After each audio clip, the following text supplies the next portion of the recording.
Sorry, you couldn't hear me. Hello, and welcome in everybody watching at home on YouTube. Today, we'll have 100 different debates with 100 different Trump supporters. In fact, we already have our first Trump supporter of the evening up on the live. Their name is Devin, and Devin was such an interesting guest that I had to start my live over here on YouTube. Devin, you told us that your favorite Trump policy was getting rid of Suede Rove. Yeah, no, because the term there I used was wrong, but bringing the abortion right down to the state level, not the federal level. So the state could decide the rights on abortion, not the federal government. Right, okay, and why do you support that? Well, because I think there's a lot. Like that is such a polarizing subject in America that I dude, mean, people literally get killed over that shit, I just right? want to I Like just you want to could say it, clarify. I you just could want say it left or right, whether it's the baby or it's like other people because of what they've done to say a person's child, right? Because there's a lot of complications that go with that shit. I'll never understand And this argument. Can I tell you why? yeah, 100%. Because you're essentially saying that really polarizing issues where individuals disagree should be legislated on at the state level. Historically speaking, we've always seen the opposite happen with super polarizing issues. Like our country was literally divided on if slavery should be legal or illegal. What did we do? We protected it at the federal level. Our country was divided, very polarized on if women deserve the right to vote. What do we do? Protected it at the federal level. Same thing with Yeah. banning racial segregation. So if you're telling me that it should be at the state level because people disagree about it, couldn't we say the same thing about slavery, racial segregation, or women having the right to vote? Yeah, you got me there. So that those things just hold a little bit more. Yeah, man, you got me there. But yeah, I get you. So the reason why I think it should be protected at the federal level, Tilo, thank you for the $5 donation over on YouTube, is because I view infringing upon a woman's access to elective lethal abortions in the first 20 weeks of her pregnancy to be a human rights violation. And one may say, Dean, why do you believe that's a human rights violation? And I will say, because you are infringing upon somebody's bodily autonomy without any good reason. And I think we could both agree that infringing upon somebody's bodily autonomy without good reason is a human rights violation. 100%. Okay, yeah, I agree there. Well, then perfect. Now all of a sudden you support Roe v. Wade. Okay, I get Roe v. Wade. That's what it is. Okay, bet. You're a Yeah. liberal. Well, maybe I'm a liberal with Republican fucking views. That's I not a don't know. republic. You're a liberal because you have See, liberal but dude, views. I don't even like whatever fucking way you want to go about it. I just want the person who's in that seat gonna tell me what the fuck's going on. I think Trump's gonna give you the truth of what that is. He told Because over man, 30,000 look confirmed look lies what during all his is first getting exposed presidency. around the world ever since Trump has been a person. Before 2015, look at you and me when we're 15 years old, bro. It's like okay, there's wars going on, yeah, but nobody really talked about what's going on. What is the government doing? And now you got Doge. You got Elon Musk coming in, Department of Government Efficiency, right? You got Trump talking about the deep state. What is that? Well, it's he as a person has started to really open up people's eyes to what that is and what we're all being controlled on in the So first world. I'd like to reiterate that all of the receipts that Doge has posted on their website to indicate what our government is spending and where is all public records available on other websites that you could have found for all of modern American history. And you're saying that less people spoke about politics and these things in 2015. I don't think that's true. I just think that you were young, so you weren't really too attentive to discussions about politics, etc. Well, one other thing that I'd like to bring up here is that the point of Doge theoretically is to be to cut down on wasteful government expenditure, but we know that there's more wasteful expenditure under a Donald Trump administration compared to Kamala Harris administration because he wants to waste a lot of money on tax cuts for the richest people in our country. Well, And there's never been a Kamala Harris. about like exposing the truth and whatnot. He told over 30,000 confirmed lies during his first term, told the biggest lie that any sitting president has ever told with his denial of the outcome of the 2020 election. And yeah, it's a place to start. All right. Yeah, that's a place to start, and I think Trump is the way to start that. Because before that, man, none of that shit's ever been talked about. Deep state. Come What on, is the what deep state? president? What president has talked about deep state? Typically, an honest president won't talk about something that doesn't exist. What's a deep state? Really? Mm, You know, okay. Well, the deep state is So you got what like CIA, JFK, right? S- What all happened there? A Have you president read got any of them? assassinated. Yeah. CG, thank you so much for the gold mine. So could you please tell me what this deep state is? Not give me like an example, but more so like define it. Well, I have no idea what the deep state is. That's why I'm fucking wondering, bro. Well, then, well, if you don't know what it is, how do you know that it exists?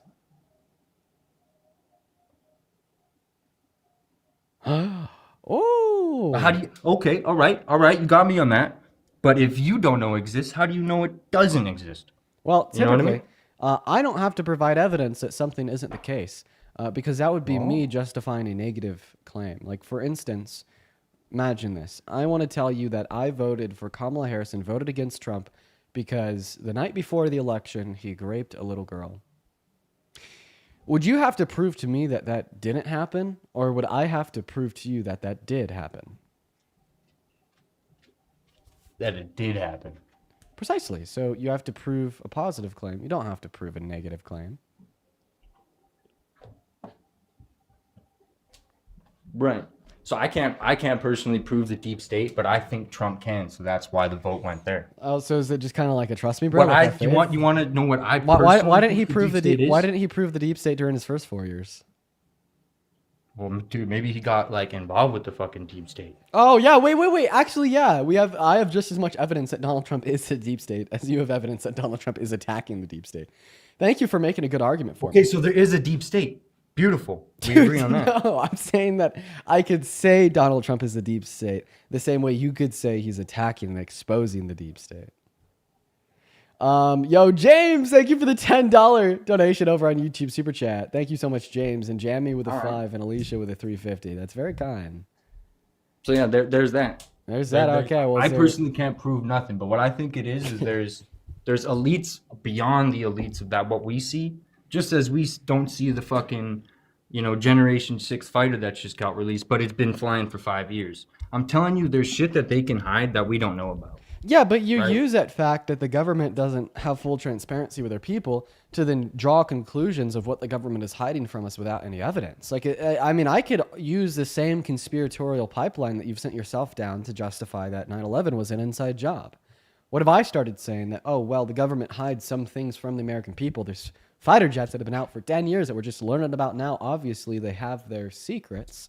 Therefore, Bush kept it a secret away from the American public when he intentionally took down the two towers in New York on September 11th, 2001 to justify an attack and war on the Middle East. Exactly. And neither of us could prove that could happen, but I think Trump can.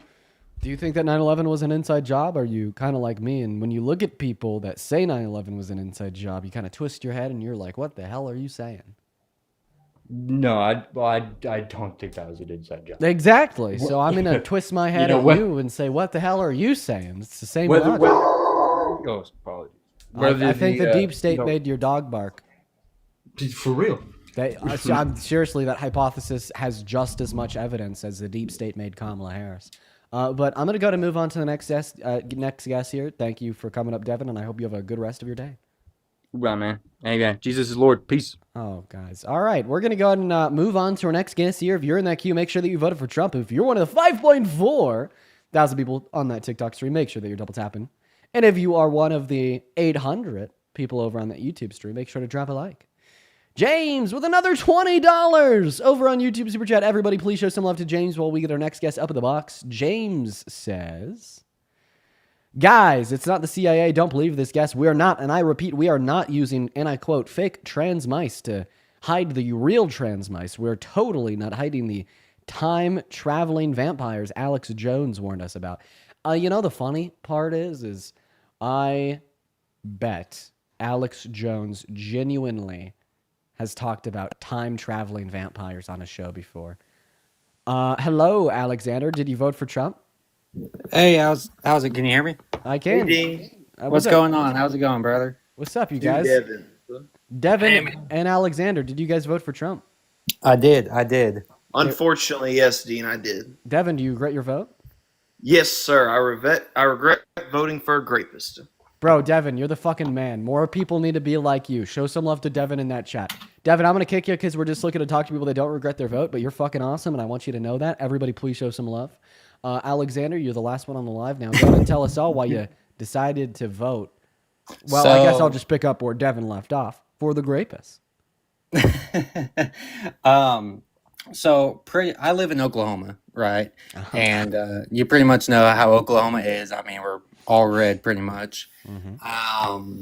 But whenever I own a small dealership, and my family, whenever Obama was in, our dealership didn't really do very good, you know.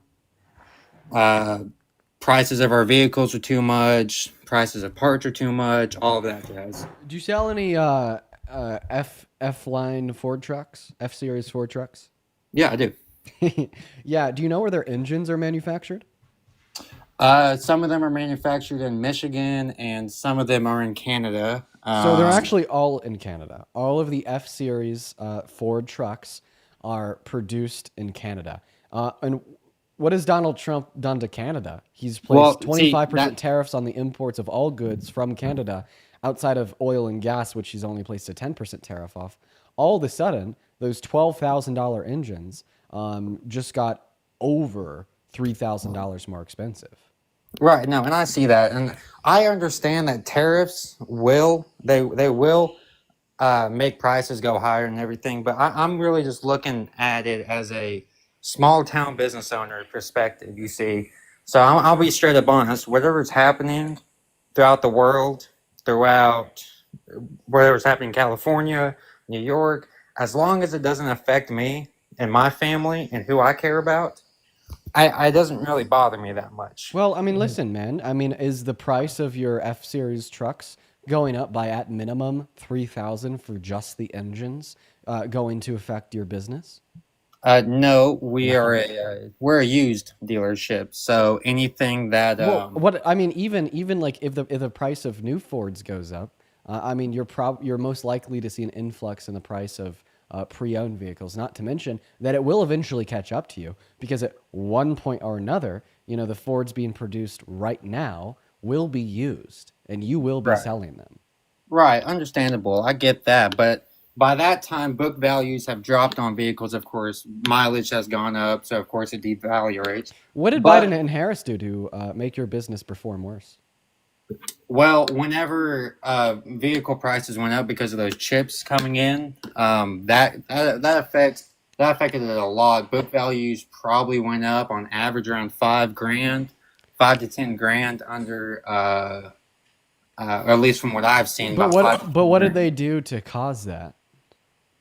Look, it doesn't matter like what they did or whatever. It does. I saw. It does matter. You know, under Donald Trump, we had a pandemic that killed millions and the highest level of unemployment in the last 100 years since the Great Depression at 14.8%. If we want to hold to this idea that it doesn't matter what the president does, as long as it's under their administration, it's their fault. Well, then all of a sudden, I'm going to blame those two things I just shared with you on the orange guy. Right, but that didn't affect me that much. COVID didn't. Whatever. COVID affected you. COVID affected everyone. Yeah, it affected me, but I worked my way around it.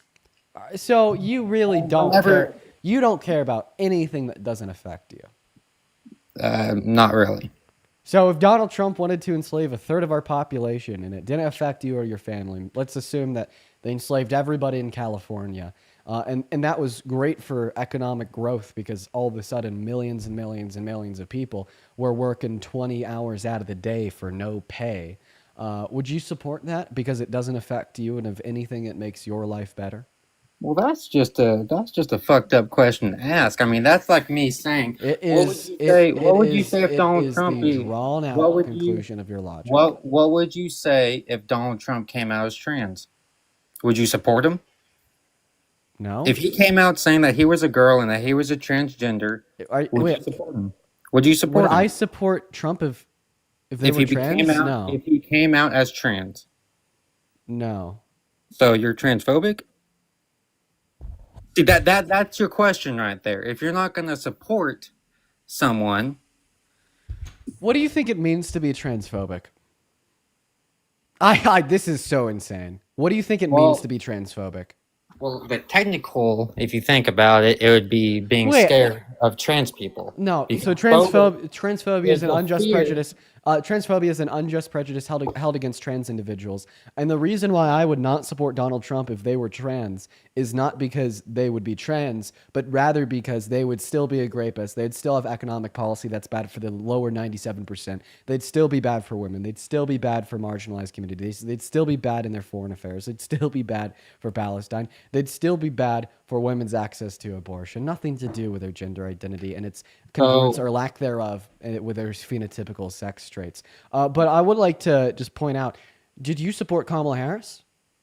I did not. So you're a misogynist? I do not support the fact that there wasn't a general election within the Democratic Party.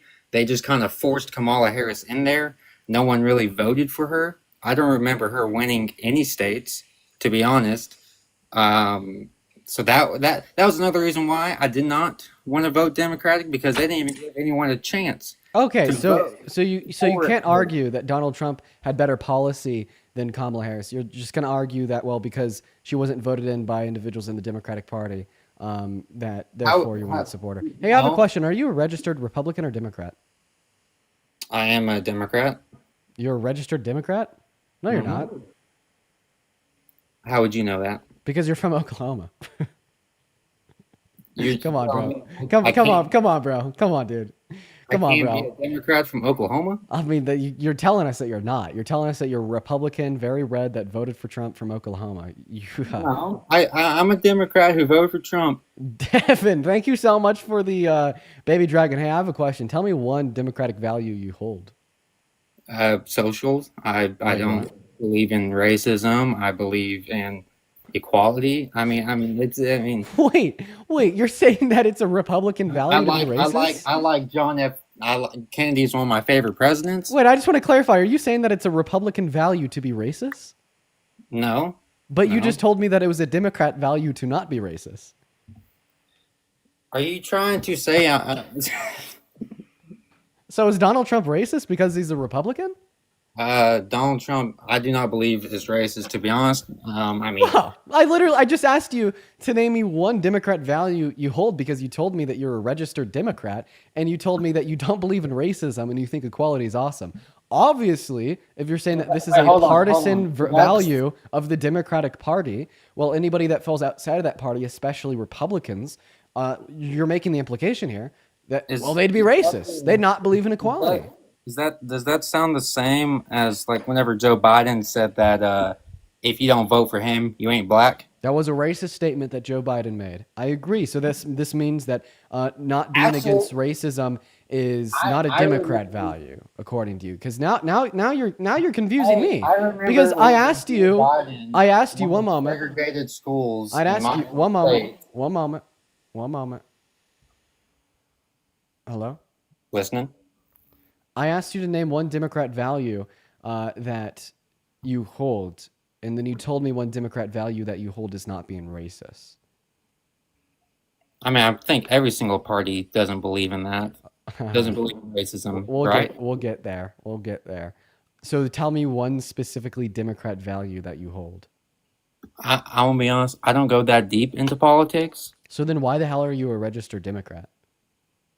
because John F. Kennedy was my favorite president. He was a Democrat, and honestly, I don't believe in the parties at all. I don't believe in Democrat, Republican Party, Libertarian Party. I don't care like what party you are. Name one I- Democrat politician today that you'd support for the presidency. Mm.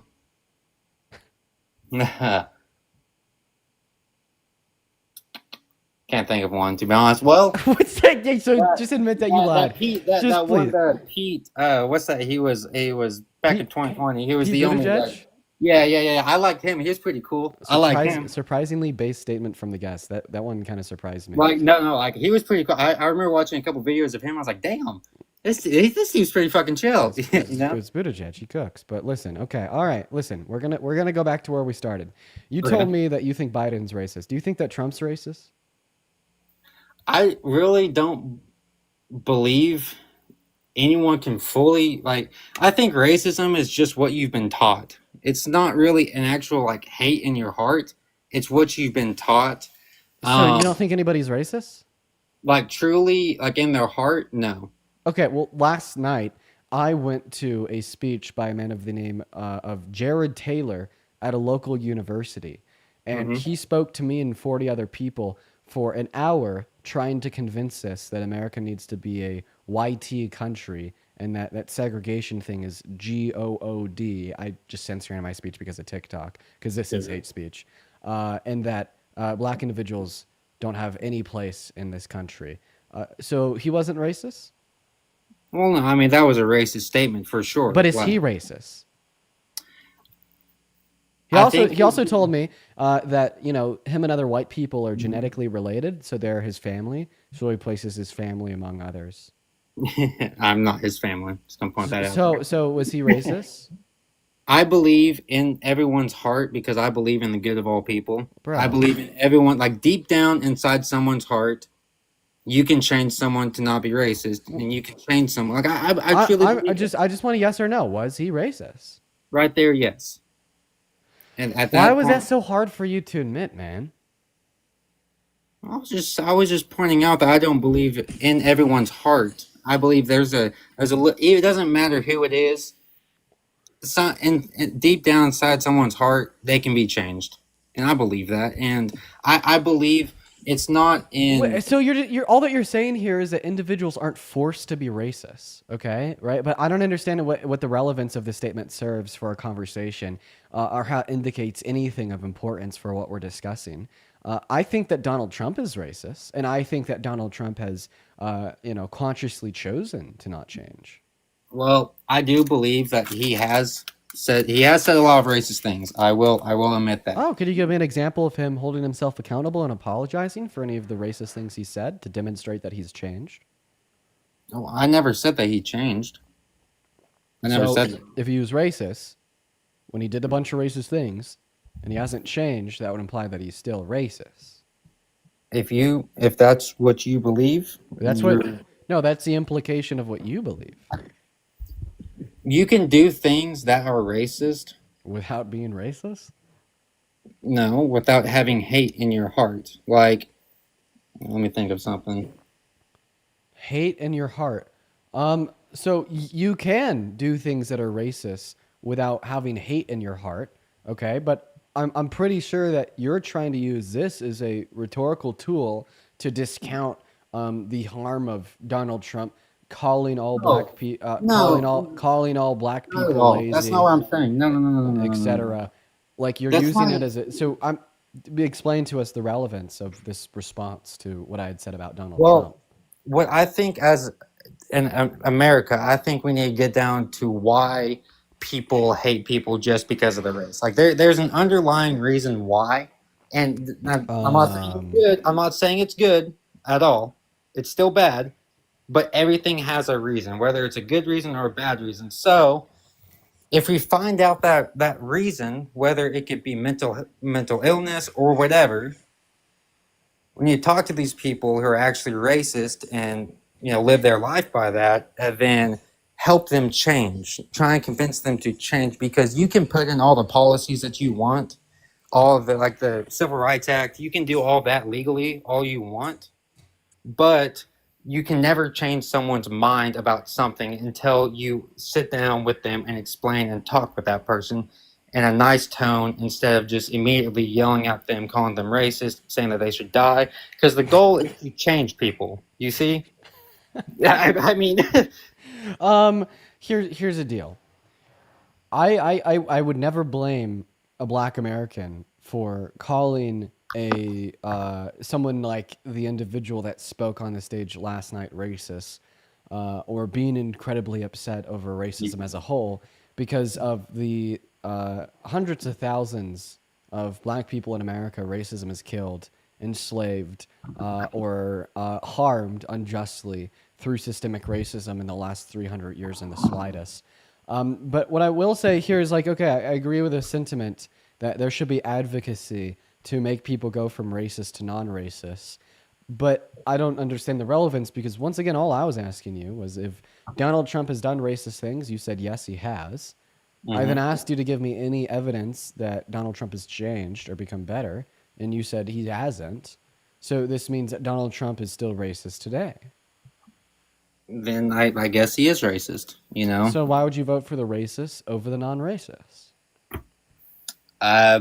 Simply because it helped out our business better. And How? I've already seen it helped out our business as well. Numbers have gone up, profits has gone up already. Wait, what is one thing he's done, like an EO or a policy that's helped your business?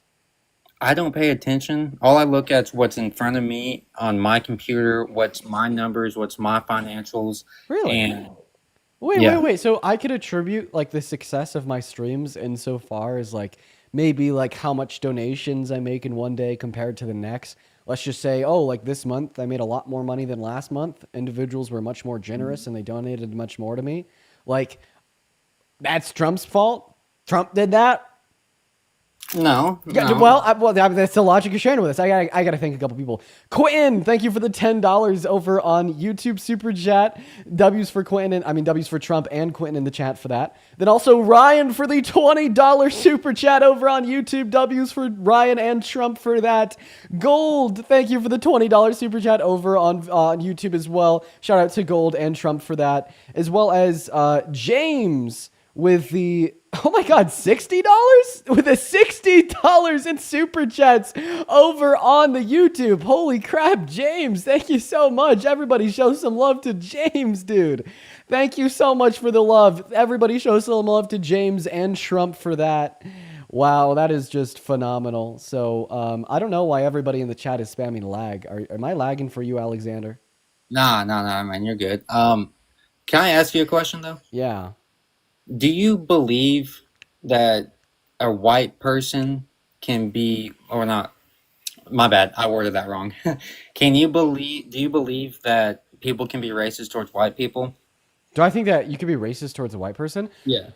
So like I've kind of gone back and forth on this a little bit.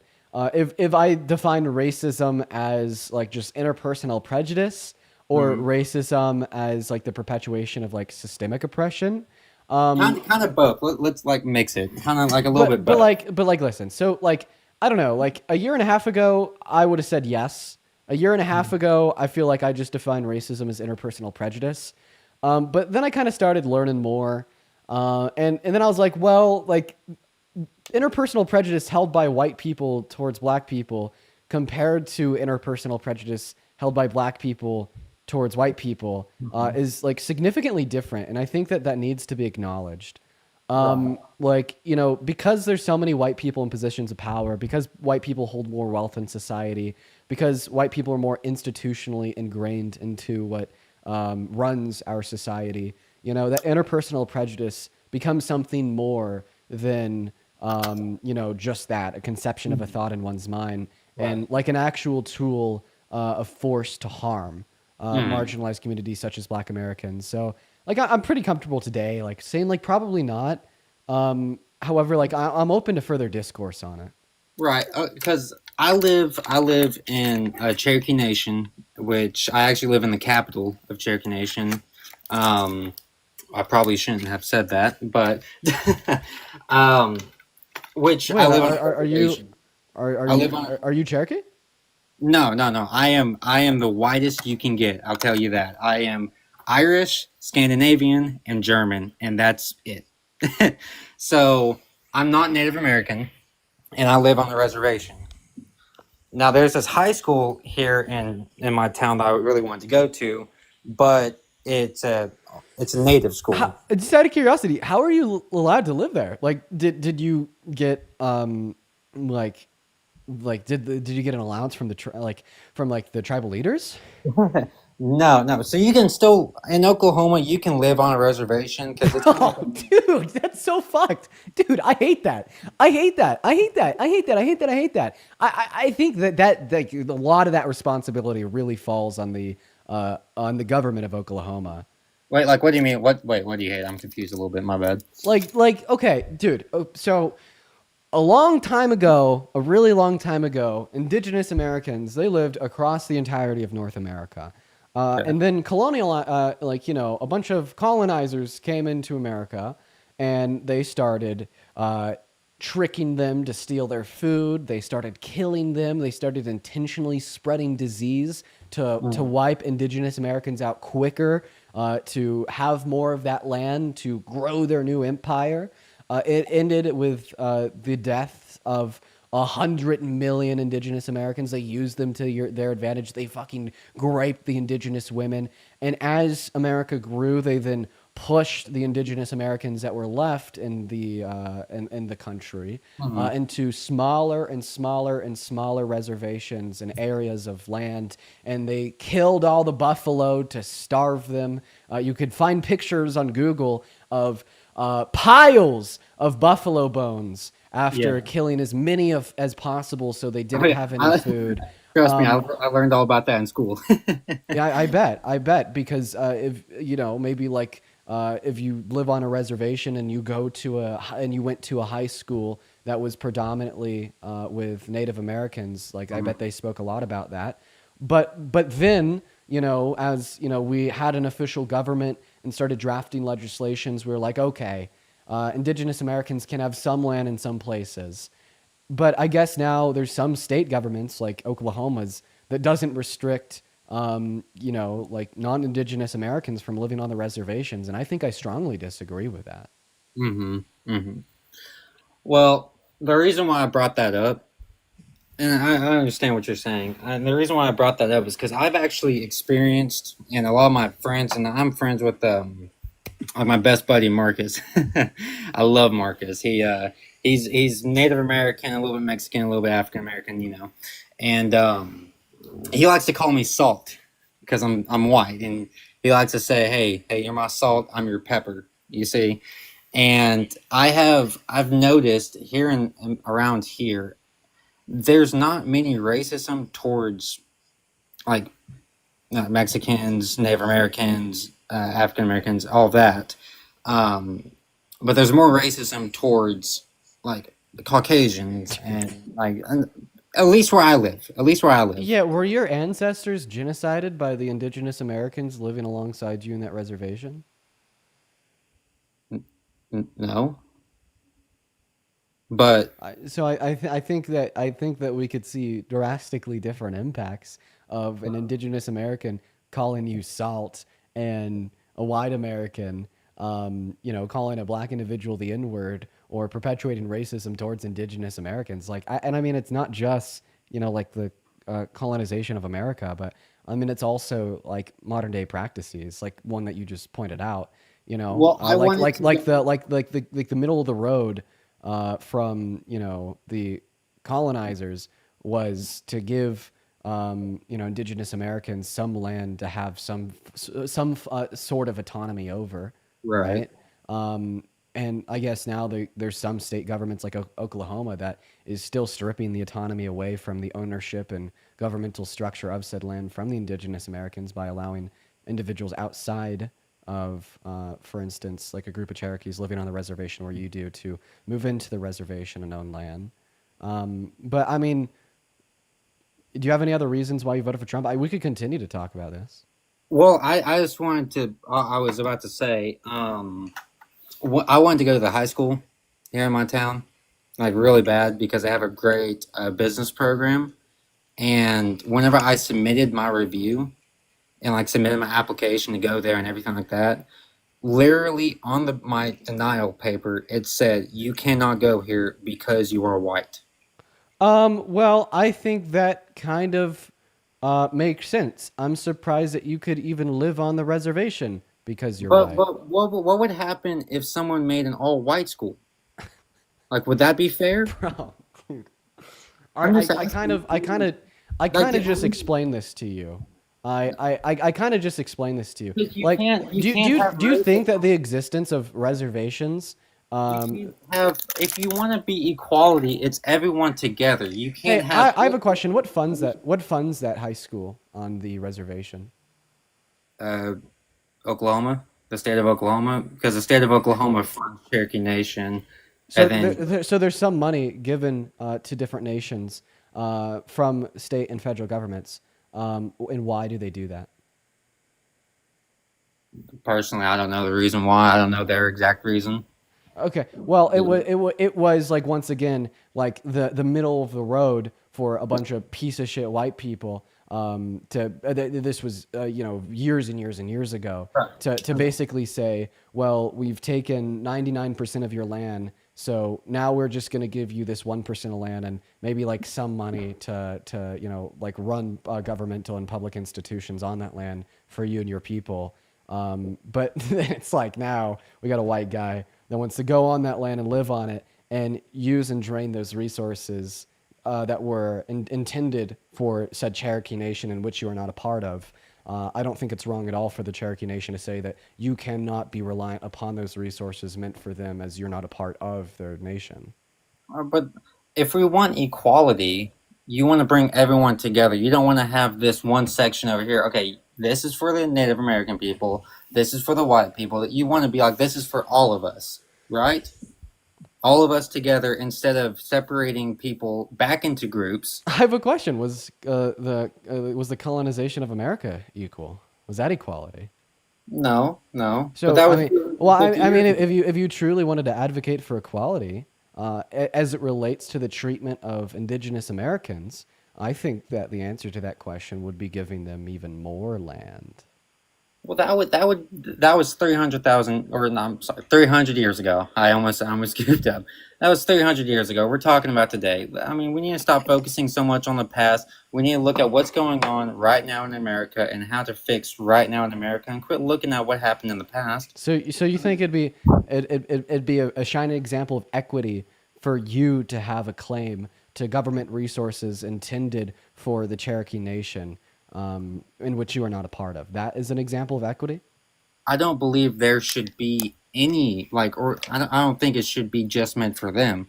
I think we should share our resources, they should share theirs, and we all just coexist as one together. You Okay, see, so Russia's invaded a part of Ukraine today. They've already taken over a significant portion of Ukrainian territory. Would a shining example of equity be for Ukraine to subsidize all of the Russian troops living on that land by giving them access to their public resources such as food banks, shelter, and water?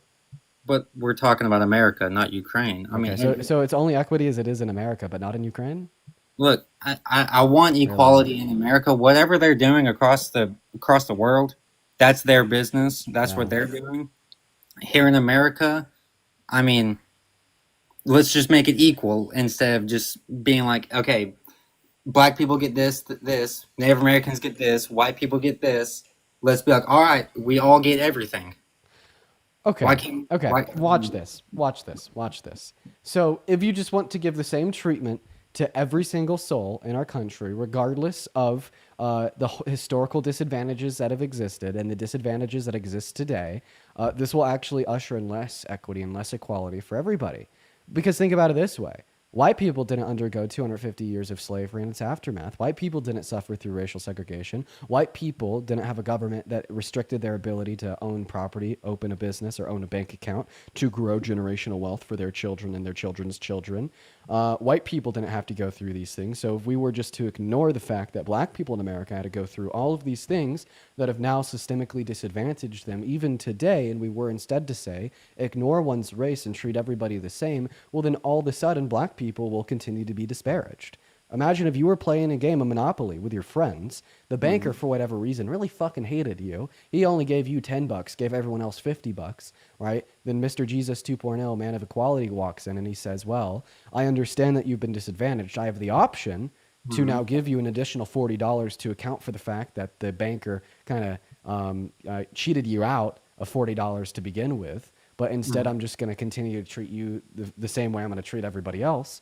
Well, then all of a sudden, you're still experiencing a disadvantage today. And when we talk about programs or legislation to say target black Americans or target indigenous Americans, it aims to serve to fix the consequences of systemic forms of oppression in which have disadvantaged black Americans or indigenous Americans historically, which has perpetuated negative consequences that exist today for black Americans or indigenous Americans that don't exist for white Americans. I agree with you. I agree with you. You know, we pushed them back. We held them down for so long. And, you know, whenever we finally was like, all right, you know, you can do whatever you want, they were down so low that it's hard to get up. I understand that. And I understand that we needed to pay a little price. But, you know, the question is going to come in, when does it stop? You know, when have we already paid back what we did? You know, when have we made up for it? You know, that's my question that I want to be answered. And I'm okay with paying what I deserve. I'm okay with that. Or what America deserves to what they did to everyone. Because I mean, I didn't do anything to anyone. Dude, That was ancestors. America never paid back what they owed to indigenous Americans. Right. Never. Like, dude, I'm being serious. Even about like talking what white Americans did to indigenous Americans. I didn't know that 100 million indigenous Americans were genocided until a month ago. Why was I never taught that in school? Why You see, why was I right. never exposed to that information prior? Like, you know what I mean? Like, not only has America not done enough or to, you know, give back what they owe to indigenous Americans, but they've sure as hell tried to hide the fact of you know, what America did in its And I conception to don't- indigenous Americans. I don't agree with that. But what I was Dude, saying, you went to a high school on Cherokee Nation reservation. You were exposed to information in school that individuals that have not attended high schools on a reservation may not have been. and you see, I understand what you're saying, but whenever I want to get America, and I want America get to the point where we don't have to look at race at all. Like I was saying earlier, where it's like, all right, this is for everyone. What do we have to do to get to that point? That's what I want to. That's what I want a goal to happen. Is what do we do? What can we do to get to that point where we can just say this is for everyone, and everyone's already equal? What do we have to do to get? There's a very long and complex answer to that question that I don't think I'm qualified to give. Okay, all right, I respect that. Because that's the end goal, right? To not even look at color, not have programs for people of color or um, people of less majority. I mean, that's the goal, right? To not even have those programs, to just have it everyone, right? Wait, sorry, repeat that. So the goal in the end isn't to be like, all right, this is for black people, this is for white people, this is for Native Americans. The goal in the end should be this is for everyone, right? The goal is to accept differences, not to ignore them. I don't think that it's ever a good idea to advocate for this goal of completely ignoring one's race, completely, but rather to accept a difference of races and advocate for a well-informed society so history doesn't repeat itself. We can still teach about it and all that. I'm not saying ignore the race. I'm saying don't make the race the reason for why you do good for someone. Don't make race be the reason. Wait. Okay, you can't say don't make one's race the reason why you do good for them when there's been 250 years where their race has been the reason we've done bad to them. I'm saying after we Come on. after we get to the Come on, point. bro. Come on, I'm dude. saying once we get to the point where we can do that. That's what I want to get to, is to the point where I look at someone and I don't see black skin. I don't see Native American skin, because honestly, living in a reservation, and you know, I whenever I look at someone, I don't see their skin color. I don't see, you know, what religion they do. I just see their heart and who they are. You know, and that's what humans should be. That's what God created. Listen, here's what I know. In America today, right now, ignoring race would only be disadvantaging members that would pertain to races that have been historically disadvantaged and do not have even footing today. Ignoring race is not the answer to problems in our country right now.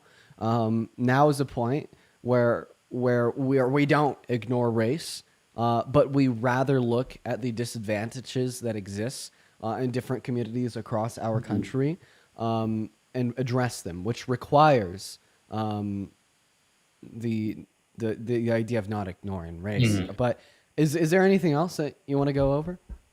I wanted to ask, if Trump, and this is honestly, I'm just straight curious about it. If Trump is racist, then why did he win that award, the Rosa Parks Award?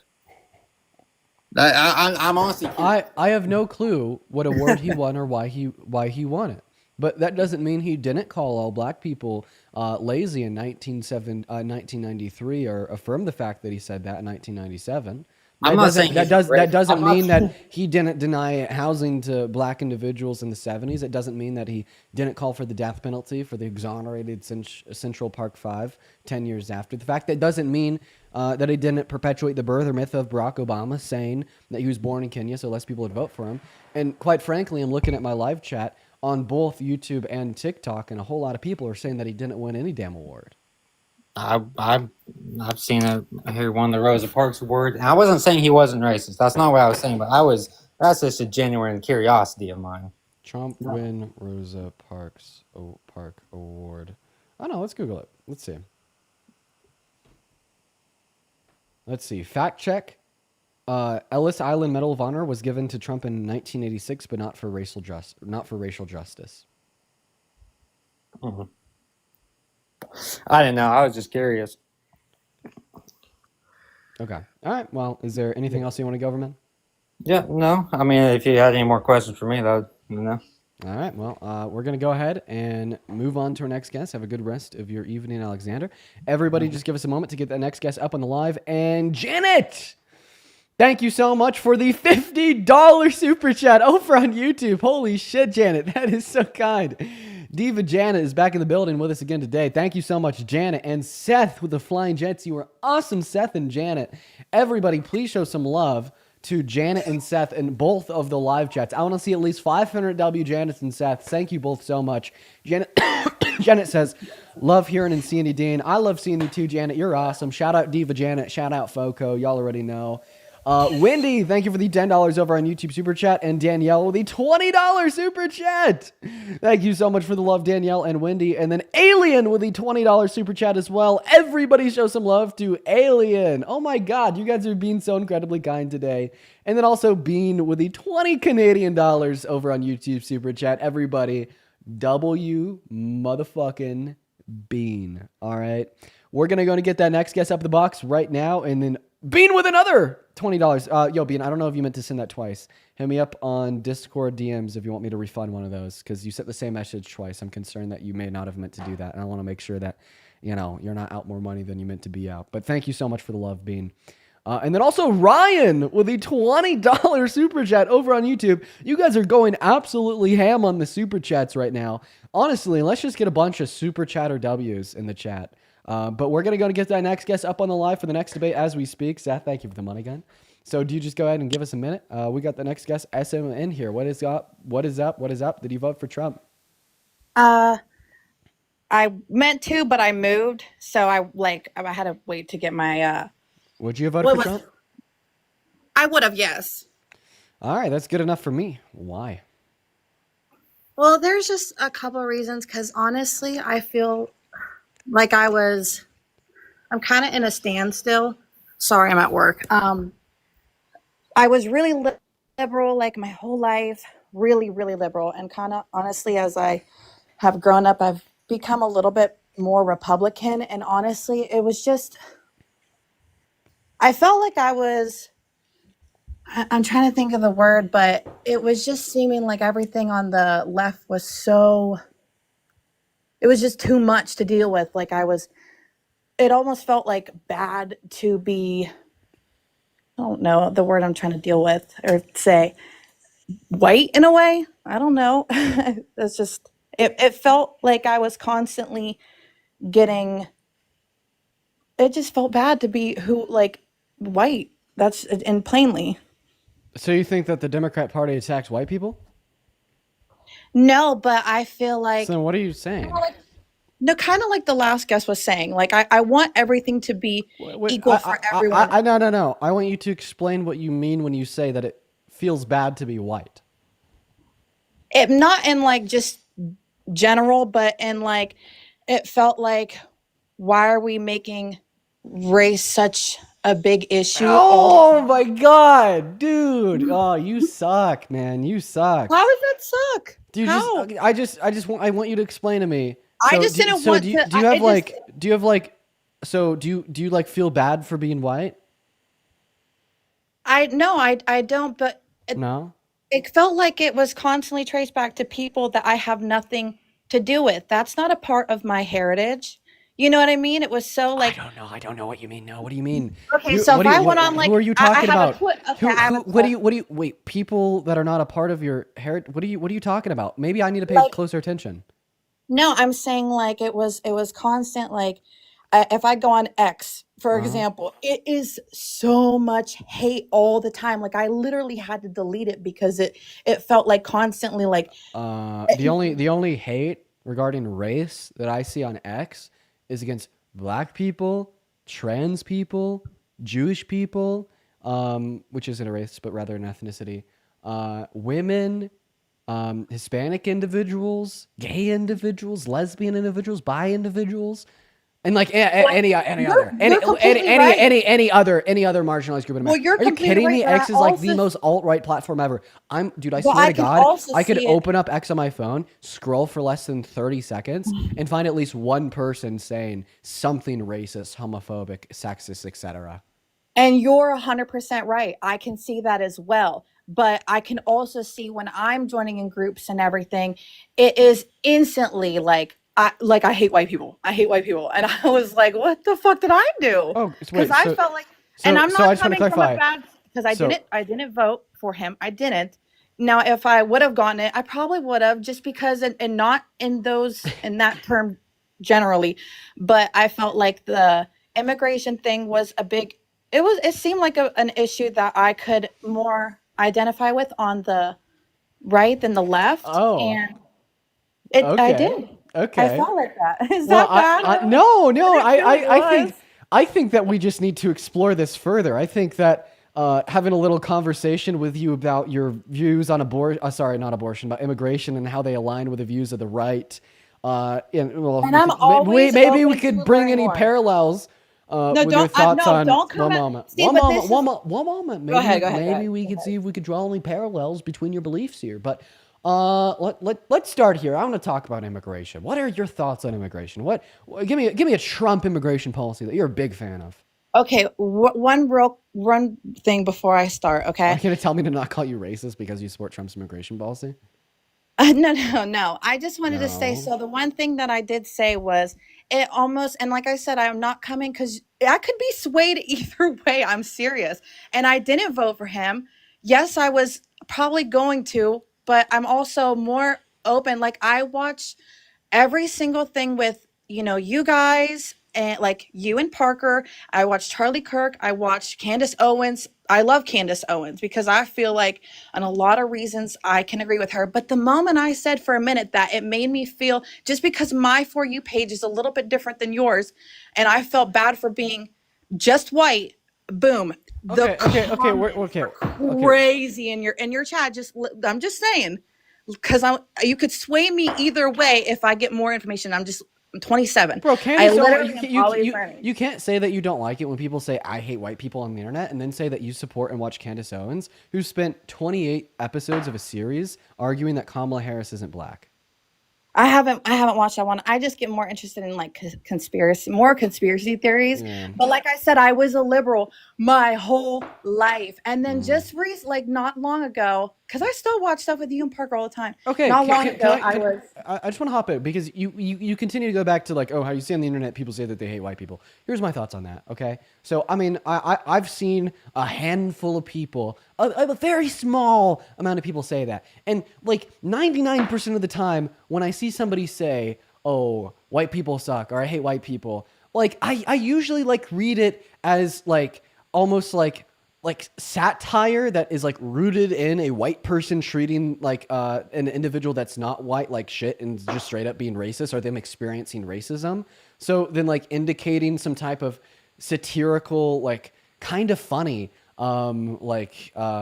response to that by saying like, oh, like white people suck, you know what I mean? Or like, like when like a white person will get on a mic and advocate for policy that disproportionately harms individuals that aren't white, while white people you know what I mean? Like, I think it is like the most like fucking like tame satirical response to like real world issues that impact marginalized communities in America. No, that like it's such a non fucking issue to me. But like I've also known people that like seriously do hate white people.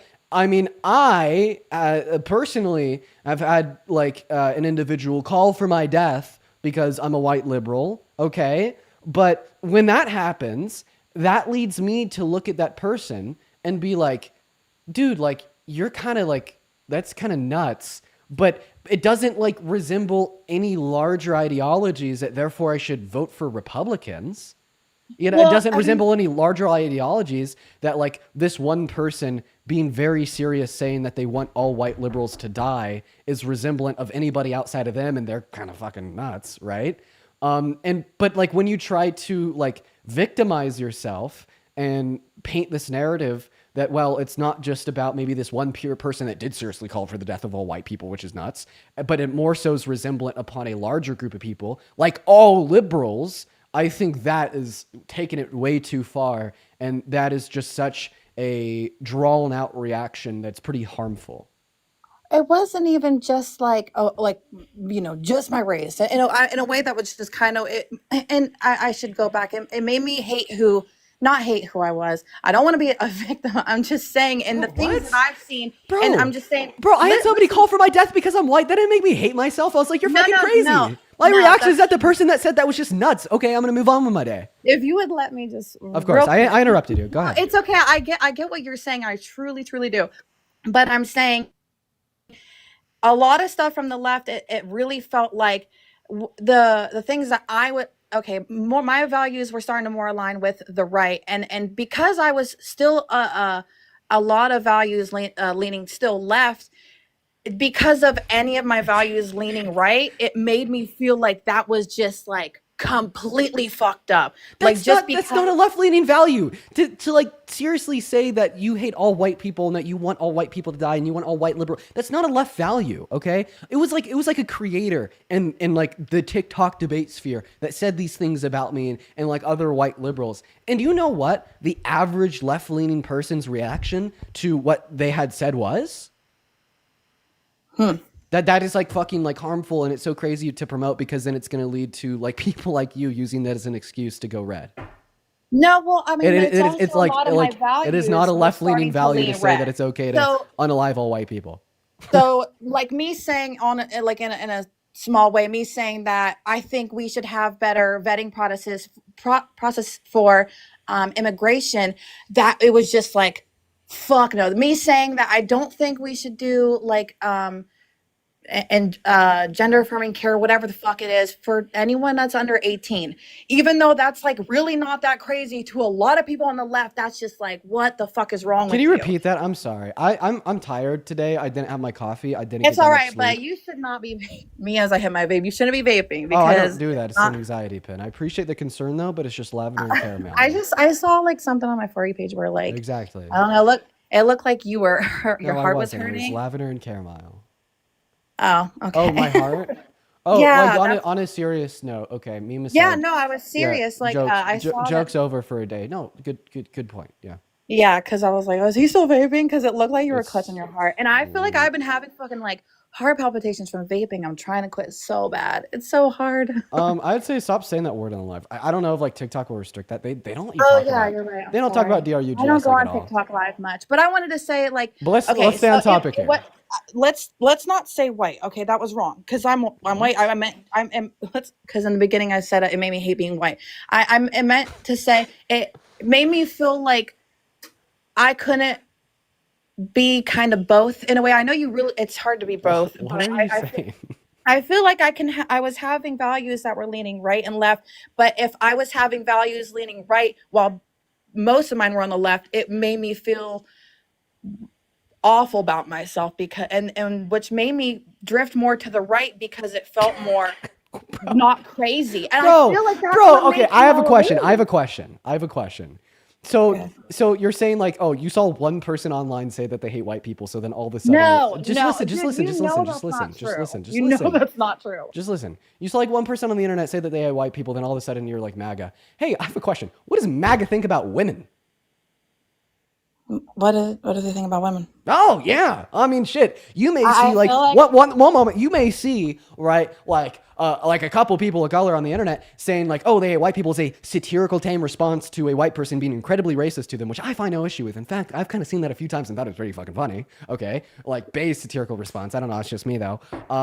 But you're saying that made you go over to MAGA, then all of a sudden you're supporting the party that is platforming a rapist, saying that she deserved it, or that it was the woman's fault, or that she's a liar, etc. You're now voting for the party that overturned Roe v. Wade, that has led to 66 million human rights violations and has proluded to 60 great victims per day being denied access to abortion. You're now supporting a party that says like women are not as good as at being leaders as men. Men are these strong alpha leaders, and even like people like Andrew Tate on the right saying that, oh, if you really love your wife, you'll beat her, shit like that, like literally like pro suffering of women. And I guess like one Right, but that's like what one I'm black saying, person why on the I was- left saying that they hate white people as a satirical, tame response to a white person genuinely being racist to them made you accept all those things?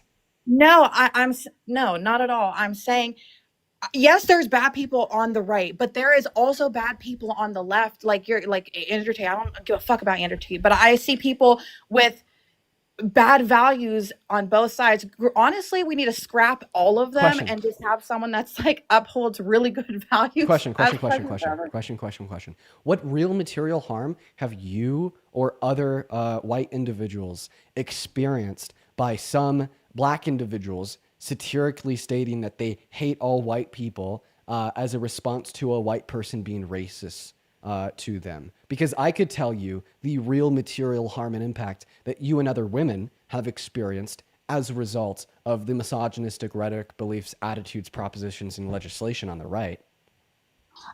I still think it can be both sides. And But answer the question. If it's both sides, answer the question.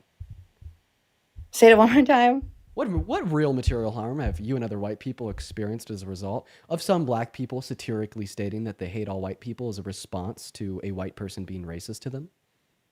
I feel like, I mean, obviously, it's nothing compared to, the comparison isn't there. Obviously, it's worse. I understand that. But I'm saying, But would you be able to didn't know any? yeah,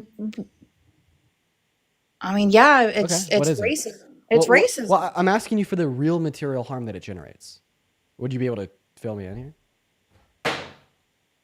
I don't know. I mean, tons of any- harm. There's tons of harm that can be from being racist. I know just any real material harm generated by some black individuals saying that they hate all white people is a satirical response to a white person being racist to them.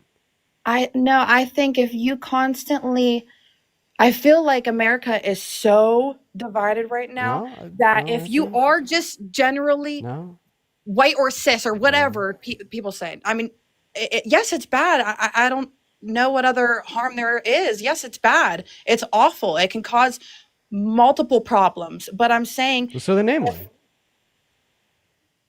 racism in general. is No, fucking I'm people hating specifically people. I'm specifically talking about black individuals satirically stating that they hate all white people as like a pretty like tame response to a white person being racist. to them. Okay, okay. It's the same as anyone saying a white person hates a black person, but and if a black person say they hate a white person. Look, can I say black- No, because when Trump's like, I don't really like non-white people, therefore I'm going to pass economic policy in which disadvantages you the less money you make, which will disproportionately impact black Americans. When Trump's like, I don't really like women, therefore we're instilling a rapist into the Oval Office, perpetuating rape culture, causing significantly more harm to women, and resulting in Roe v. Wade being overturned, and now 66 million American women and girls no longer have access to abortion. I think it's different. I've already went over like the statement that you shared about a black individual saying that they hate all white people. 99% of the time that I see that, it's a fucking joke. It's a meme. You're a snowflake. It doesn't lead to any harm against yourself. in any circumstance ever. For the 1% of individuals that do say that because they have genuine prejudice and they literally want white people to die, it's really cringe. It's prejudice. It's antisocial, and it's bad. Okay, right? And I think that is a pretty like cogent, overview of the first and only issue you've been harping on since you joined the live. But Well, I I would think like that to- at the if you very wanna like talk bare about minimum, other at the one issues, I moment, totally can. listen, one moment, at the bare minimum, maybe the middle of the road here is to be like, well, the prejudice held by members on the right prelude to a lot of harm, significantly more harm than any prejudice you could ever conceive of anybody held on the left, as it relates to a black person saying that they hate all white people, or a white person like legalizing racial segregation. I could okay, I understand what you're saying, but in my view of things is yes, there is absolutely nothing we can do, nothing that will ever make up for generational what we've done to black people, Native Americans. I mean, yes, we can keep trying things. I feel like a lot of things haven't. I just feel it's not going to heal that what has happened. It's never going to. So I feel like yes, a lot of people are hating a lot of MAGA people and whatnot, but I feel like a lot of the view isn't.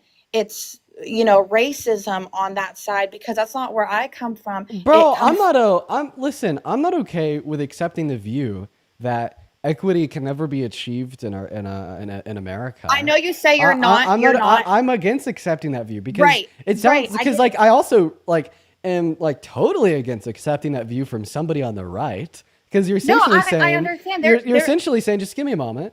Well, that no, there's no game- just give me a moment.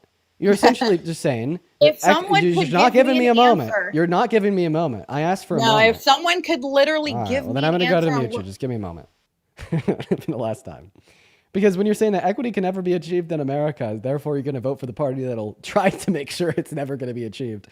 Boo! What the fuck are you doing?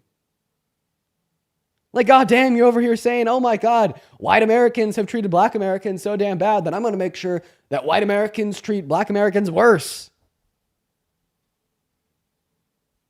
I really value white Americans ensuring that we at least put an effort into quote unquote making up for systemic racism, slavery, and its aftermath. Therefore, I'm going to ensure that the average socioeconomic standing of a black American today is disproportionately worse than the average socioeconomic standing of a white American. Really?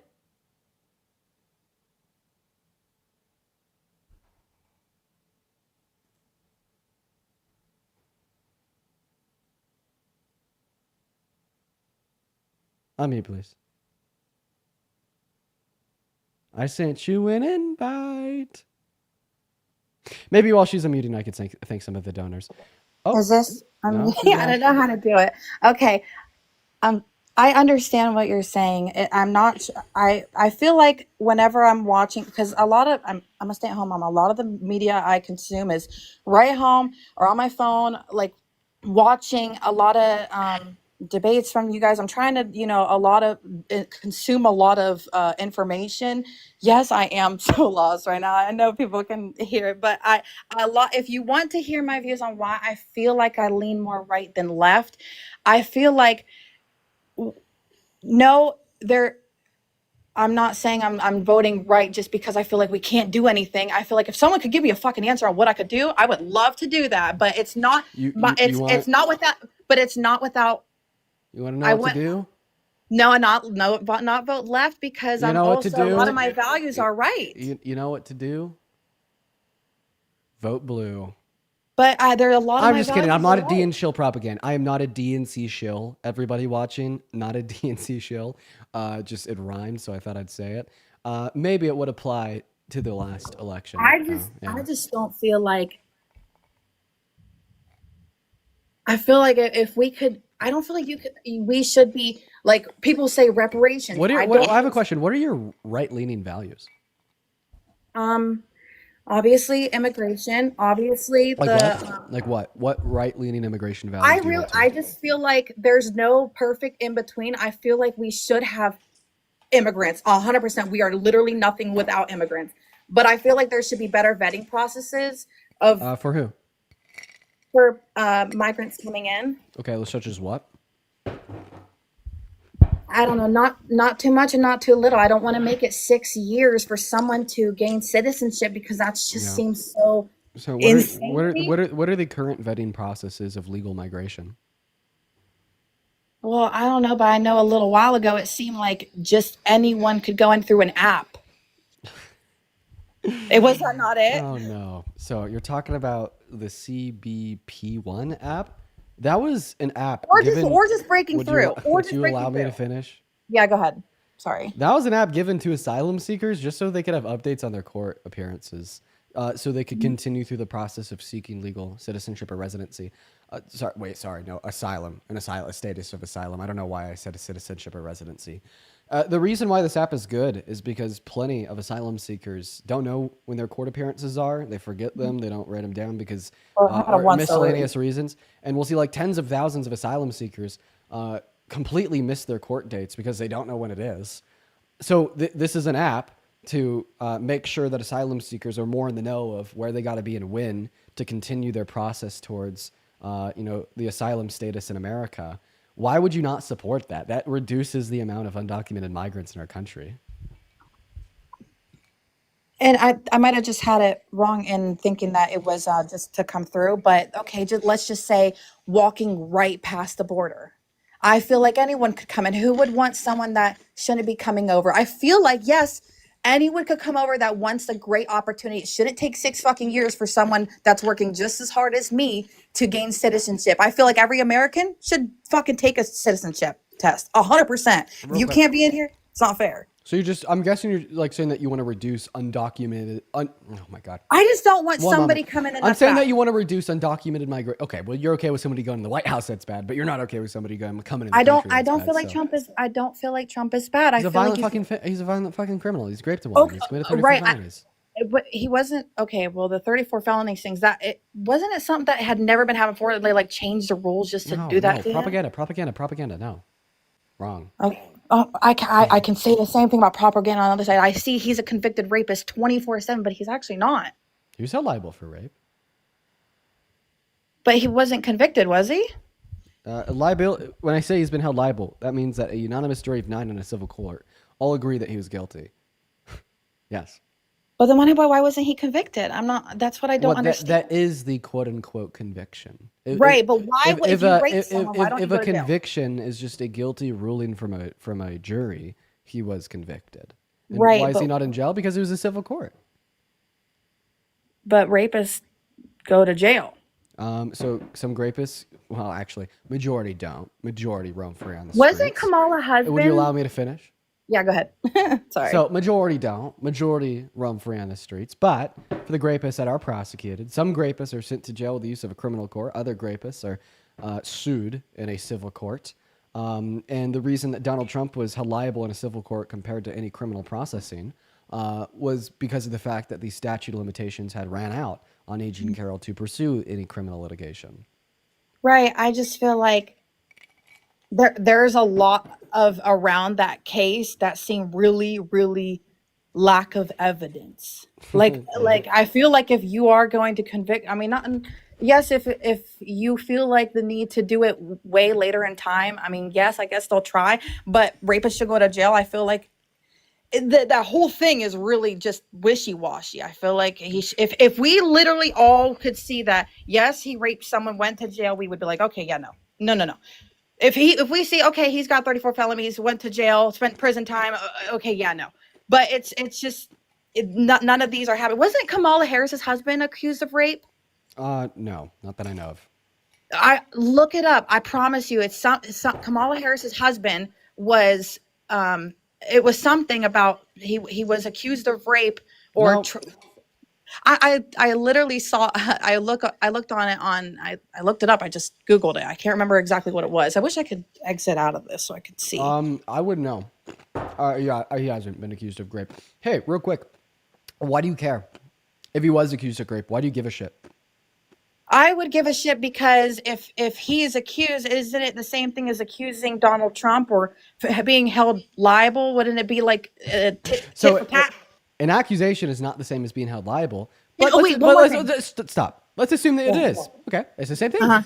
You told us that you don't give a shit that Trump's held liable, and if it's the same thing that Doug's accused, you shouldn't give a shit that Doug's accused, right? I mean, you can't tell me that you can't tell me that they're the same thing, and then tell me that you only care about Doug and not about Trump. No, Well, I mean, I do just want to reiterate that this is not true. He was not accused of rape.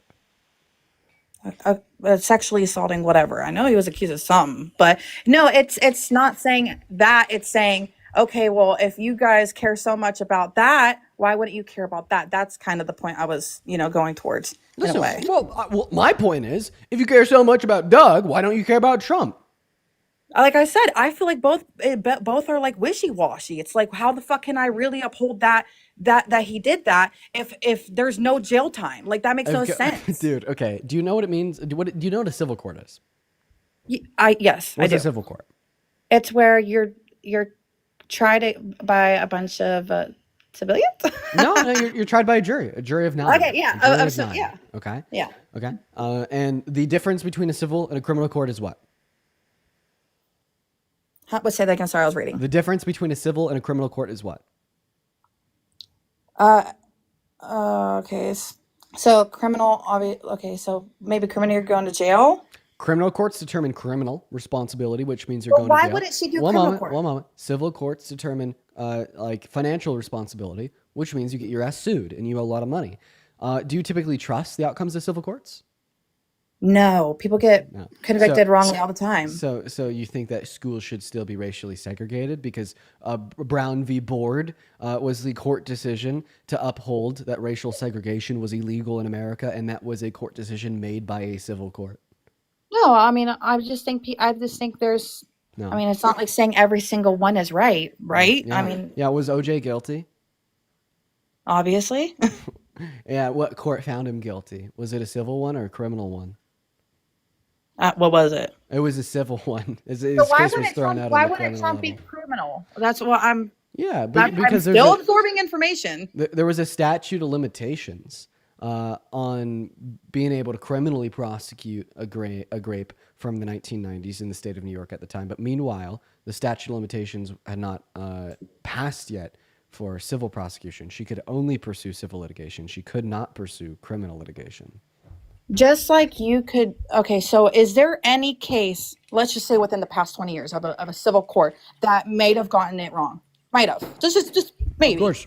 Okay, so just like you can say, was OJ guilty? Yes, he was. But there also is times where they have it wrong. Yeah. And I remember learning about the facts of the case. And yeah, it did seem like really all over the place. Like Hey, quick he question. said it was, and then she said it wasn't, and then there was no evidence. Do you and think then that there's been was. any case in the last 20 years where a criminal court got it wrong? Yes, Okay. definitely. So Epstein's innocent. What? No, obviously not. Why? He was criminally prosecuted, and it's pretty fucking wishy-washy since criminal Was it courts have got it wishy-washy? wrong. Was it wishy-washy? Oh, so you're telling me that the standard to determine of the outcome of a court case does Is not fall evidence. is evidence and nothing but evidence. Name one piece of evidence that E. Jean Carroll submitted to the jury to hold Trump liable for raping her. Did none? None? What? What? Can you name one piece of evidence? Well, I know there was something about a dress. Something about a dress. A dress was not submitted as a piece of evidence for the jury used to hold Trump liable. So here's the thing. You can't name me one piece of evidence that the jury in the civil court used to hold Trump liable for raping E. Jean Carroll, but you tell me you determine if the outcome of a court is wishy-washy or not based upon the evidence submitted. And you've been arguing for the last 20 minutes that it's sure as hell wishy-washy. So for the last 20 minutes that you've been arguing that the civil court that held Trump liable was wishy-washy without knowing any evidence, what was your standard for it being wishy-washy? I wish I could pull it up and see what that I felt that was not. I feel like most of America wouldn't, the majority, popular vote of America would not vote for a man that did rape someone. So most people that were liberal and went over to Republican would not vote for someone that had hard evidence in a rape case. Like that's not gonna happen. And just like people Dude. say Trump's racist, I don't. This is one. Wait. You're telling me that you think that Donald Trump's grape case was wishy-washy because a lot of people still supported him? I feel like if there was hard Oh my facts, and it was, God. right? 70% of Republicans think that Donald Trump won 2020. So is the claim that Biden won 2020 real wishy-washy? Oh, I don't even honestly. Like I said, I just became like more right leaning. Who won I 2020? wouldn't even say I'm more Who Republican. Like, won I'm just 2020? wasn't there something about like so many much less voters went Oh, someone man. you know what I'm going to saying. ask you my question again. Who won the 2020 presidential election in our Oh country? yeah, Joe Biden, obviously. Joe Biden. Great. Well, why is that not wishy-washy? why- Since 70% of Republicans disagree with you. Right, but popular vote on something that would be If so Biden really bad. won 2020, then how come millions and millions and millions of Republicans think Trump won? Maybe it's not because they have any evidence for their belief, and maybe it's rather because MAGA is a cult that bows the knee and contorts their own version of reality to whatever Donald Trump says. Yeah, maybe I would say the same politics thing and about the support left. for politicians on the right in MAGA isn't surrounding fact, reason, or logic, but it's rather just surrounding whatever they can do to get Trump ahead no matter what. I don't feel like all of America would be like that. I just don't. I literally, I just don't. Dude, I don't feel like I'm telling you. dude, is Donald Trump pro law and order? I'm going to demonstrate how it's true of you right now. Is Donald Trump pro law and order? Yeah. So you back the blue. Yeah.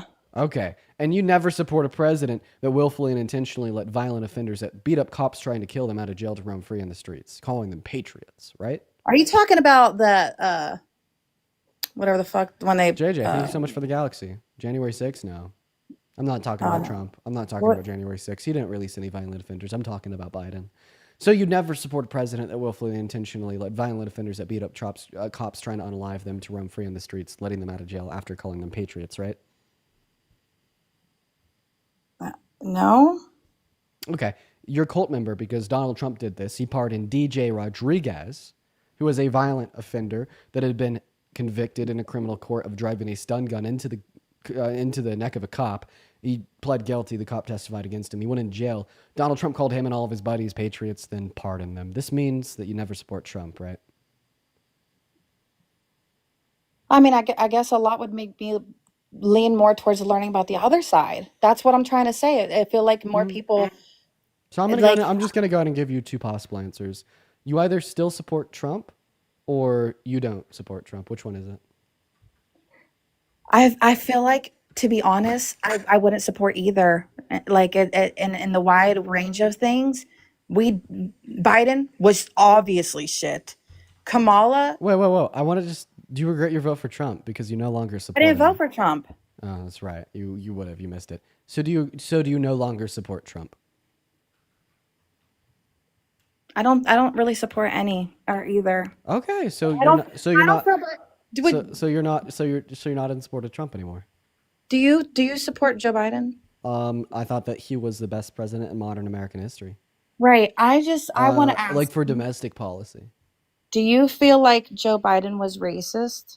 Do I feel And like Joe I- Biden was racist? I mean, I think that Joe Biden had definitely done a shit ton of racist things, you know, in Right, his, I in his just feel- career. But the difference between Joe Biden and like Obama is that Joe Biden, sorry, not Obama. I was gonna say what? Yeah, Trump. The difference between Joe Biden and Trump. I'm so sorry for equivocating between Obama and Trump. That is a very large contrast. Yeah, Obama was. They all are awful. And well, honestly. the difference, if you'd allow me to speak here, is that Biden tried. So Biden tried to hold himself accountable. Biden was willing to talk and apologize for the racist things he's done in his career. And I believe that Biden put an effort into being anti-racist and advocating for policy that was good and not regressive to Black Americans. I will say I don't think he did enough for Black Americans. I don't think Democrats have as a whole. That's one of my many agreements with the Dems. But my point is that when we contrast Trump and Obama, why do I now I'm confused in Obama and Biden. Why do I want to talk about Obama? Maybe I just really like the guy. That chamomile Between Trump, pen. I think it's because people are saying it in the chat now, and I'm reading the chat as I speak. Between Trump and Biden is that Donald Trump has never held himself, responsible for any of the racist things he's ever done in the entirety of his life. He's been racist since the 70s until today. He's never said, I'm sorry. He's never held himself accountable. He's never tried to pass policy that was good Well, for what Black didn't he Americans. invest? Didn't he invest a ton in HBCUs and all that? I saw something where he did. It was like a Yeah. list of a decent amount of things. I feel like you couldn't call him racist if you couldn't call Joe Biden racist as well, because he did some obviously racist stuff. Well, let's with talk it about on investment camera. in HBCUs. On camera. Hey, I'm going to invest in you. Do you want to know how I'm going to do this? Oh, geez. Okay, go ahead. I'm going to take every dollar that you have to your name and then just give you $5 back. I'm making an investment of $5 in you. Great. I'll have $5. But I'm taking every other dollar to your name. Okay, I'll still have $5. So in the grand scheme of things, did I make an investment in you or did I take from you? I mean, I can see where you're going, but in my case, it really wouldn't be much. If you give me the same amount back. I mean, do you have more than $5 to your name? Depends on what day. I mean, like I said, I'm Yeah. a mom. Yeah, I get that. Shitty old Ohio. That's well, why. Okay, can I just tell you one more thing? No, And I real gotta quick. go. I'm at work. I want to finish out this point. I'm just not going to use an analogy, and I'm just going to go ahead and describe what the facts of the case is. So Donald Trump decreased funding to HBCUs.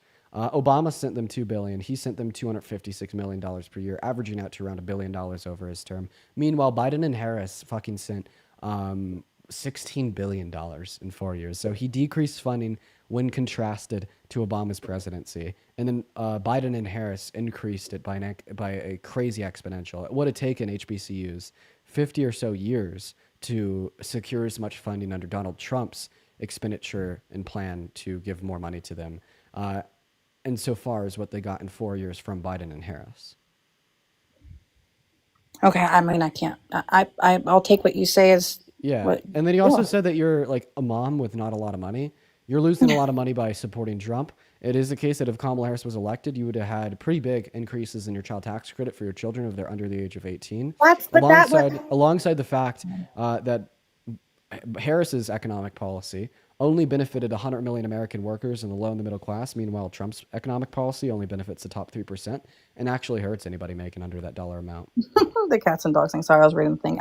I'll take what you say. I understand it. Like I said, I'll constantly do more research. I'm never leaning both way, but and like I said, in a lot of ways, maybe yes, you're right. I do not support everything Donald Trump does, but I also find equally as bad things with when I support people on the left. When I support What's the worst thing Kamala Harris has ever done? No, I'm saying when I feel like I lean a little more left, I'm giving up a lot more than I feel like I'm getting when I go to the other side. Yeah, sure. What's the worst thing that Kamala Harris has ever done? I don't support the abortion. I don't support the immigration. I just feel like Oh, shit. I didn't mean to kick her. Sometimes I kick people and then I say I don't mean to kick them and it's like a meme, it's like a joke, it's like a troll.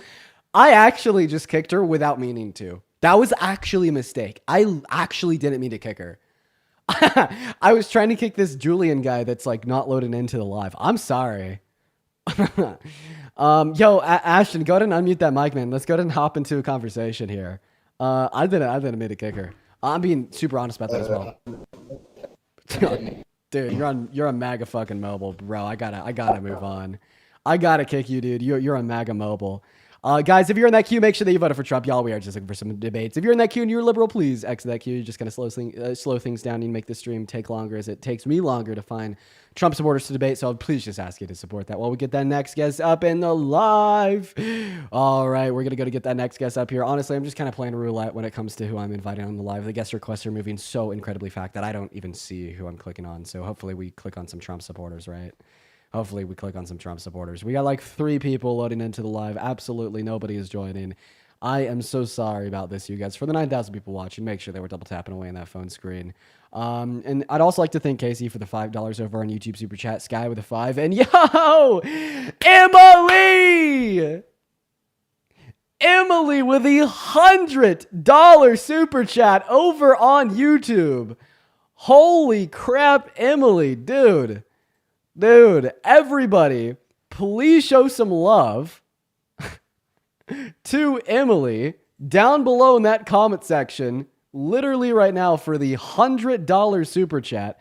That is literally so incredibly kind of you. Thank you so much for the love, Emily. I want to see at least 1,000 Emily W's while we're trying to get that next guest up on the live right now. We're going to go and try to get Caden loaded in. Emily says that is it true that a felon can't own a pew-pew, but they can run the country and be commander-in-chief? How does that work? Thanks for all that you do. I learn something new every day. But I have no idea how you have the patience for these people, WD. And well, you know, it's built up over time, Emily. To answer your question, it depends on the state. In some states they can, depending on the felony. In some other states they can't, depending on the felony. I don't know how that would apply to Trump, though. All right, yo, everybody, Caden ran away. Start spamming out Cadens in the chat. Dude popped up here, then ran. Then also, yo, Serenity, thank you so much for the $20 Super Chat over on YouTube. Serenity says, can't stay because I'm at work, but here to support. Serenity, I love you. Thank you for the $20 Super Chat. You're awesome. What's up, Dan? Did you vote for Trump? Dan, go ahead and unmute that mic for me. I'm going to go and give you about 5 seconds here. Hey, what's up, Dean? Hey, man, you vote for Trump? Yeah, I voted for Trump. Great. Before we get into discussion, I got to thank a couple more people here. Naomi, well, thank you for the $5. Cassie with the $5. Jammy with a $5. Show some love to Jammy. Sabrina with a 7, Fruity with a 2, and Allison with the $40 over on YouTube Super Chat. I want all 8.4 thousand of y'all to spam W Allison in that comment section. Allison says, wish my mom was here to see you today instead of the hospital. Oh, I'm so sorry that your mom's in the hospital. She would say Dean is in the kitchen cooking with spice. We'll tell your mom I said what's up, and I do hope that she starts feeling better. I'm so sorry she's in the hospital. Sabrina with another 14. Craig, thank you so much for the 5. You guys are all phenomenal. And then I got to show some massive love to Stephanie with the $15 donation over on Venmo. Stephanie says, been listening to you for a few months now. Never stop fighting for what you believe in. You've been a big bright spot for me on some rough days. Thank you so much for the love, Stephanie. And then Kennedy with a $50 donation on Venmo, and Flick with a $55 donation on Venmo. A billion W Kennedys and a billion W Flicks in that chat. Kennedy says, Miami Mint Fund. Unironically, it will go there if you're picking up what I'm putting down. Then Flick, thank you for the $55. Flick says, it's my birthday and I can't imagine spending it any better way than watching you educate people. Bro, happy birthday, Flick. Everybody, let's get 500 W's for Flick. 500 happy birthdays for Flick. I hope that you have the best day possible. Let's make it a good one, but seriously, happy birthday. Then also Olena with a $25 donation over on Venmo. Everybody, please show some love to O in that chat. W's for O. And then also Cody with a $20 donation on Venmo says, it was great to meet you yesterday. You made our day. We would have liked to interact more, but we were both shy. Keep up the good fight. Cody, I'm guessing I met you at CMU. Thank you so much for showing love. Thank you for the $20 donation. And I hope that you have a good rest of your day. You guys are all phenomenal. If there's anybody watching this live that wants to support me, wants to support the stream to keep the studio running for 4 hours a day, you can find my Venmo and my PayPal in the link tree in the bio. And then, of course, in the pinned message over on the YouTube stream, where you could also support via Super Chat. 2 more people here. Factual, thank you for the $10 donation. Then Adam with a $20 Super Chat. Thank you, Adam. And Sid with the $50 Super Chat. Show some love to Adam and Sid. Adam and Sid, I am going to watch. I am going to read off y'all's donations. I just want to make sure we hop into this debate. Mr. Dan, and then Dar YNA. Let's just call you D. D, thank you for the $10 donation on Venmo. Dan, take it away. Tell us why you voted for Trump. The main reason, well, all the woke stuff, basically, especially, I know you white liberals stole it from black people from the 30s, but anyway, Bro, what? no, I was just tired of that whole agenda, especially trans, or no, I shouldn't say trans women, men in women's. Wait. We can't talk about T issues on the live. TikTok will ban you for it and me. It's just Really? not, yeah, serious. That's unbelievable, Dean, because I've been talking about it on other lives. Okay, well, it's likely because I run a larger live with a larger concurrent viewership that I have stricter moderation. But I can Okay, ensure you well, that can every I single bring time this I've up and I say, get one moment. I can ensure you that every single time I've spoke about tea related issues, I've been banned. And if you seriously say one more fucking word about tea issues, because I could tell that you seem like the guy that wants to, I'm gonna kick you in sub 5 seconds. So just be respectful. Trust the boundaries of the stream. I promise that they're there to protect my account and yours, as well as the so I viewer talk for experience 5 of everybody seconds and watching. you Man. say I seem like the kind of guy that wants to. Wow, that's really you're really projecting there. Anyway, can I bring up one other thing that I wanted to bring up before? This doesn't have any reason to why I voted for Trump, but I wanted to ask you something. The Mike, thank you for last the two $5 guests super you chat on had, the YouTube. woman and the guy, the kid before Yeah. her, you basically had a big race discussion about with them the whole time. Yeah. And I want to say you're being very hypocritical. Can I just finish my point here? No. Basically, the last woman, she said that she felt that black people were being racist against her, saying, "Oh, I hate white people. I hate white people." And I called her you a said, snowflake. yeah, that's great. Yeah. And I don't care about that. But what I'm saying is, why do you think you said it's so horrible, all the racism in the world? And then when she brings up that had prejudice against her, you said, how does that actually affect you? Well, if a white person says, I hate black people, how does that literally affect black people? Because that's what you just said. Hey, It man. shouldn't affect her. We're So gonna you're go being ahead a and do it. hypocrite. It's not hypocritical. Would you like to know Yeah, why? it is. Let's see how isn't it? You're Explain that to me. asking the right questions.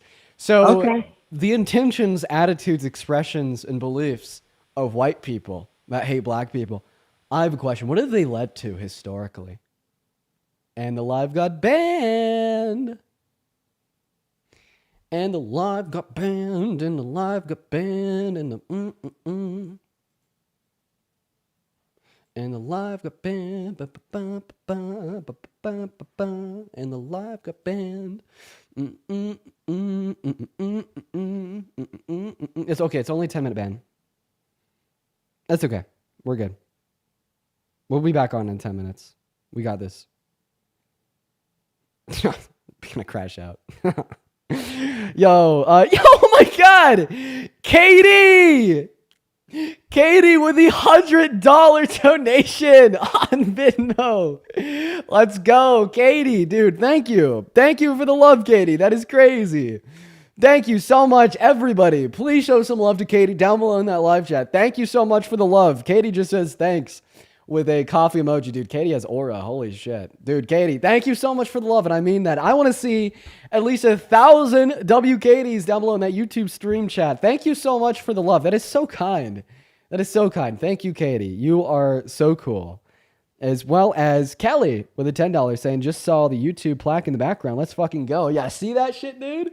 Hell yeah, we got that YouTube plaque. Let's go.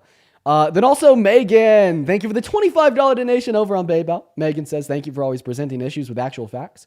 I try. Sometimes I get heated. But thank you so much for the love, Megan. You are phenomenal. Then also Jack with the $10. Thank you, Jack. You guys are phenomenal. Everyone, please show some love to our donors. And yeah, if you want to support me, support the stream, you can do so through Super Chat or through the PayPal and Venmo, which you can find in the bio or in the pinned comment.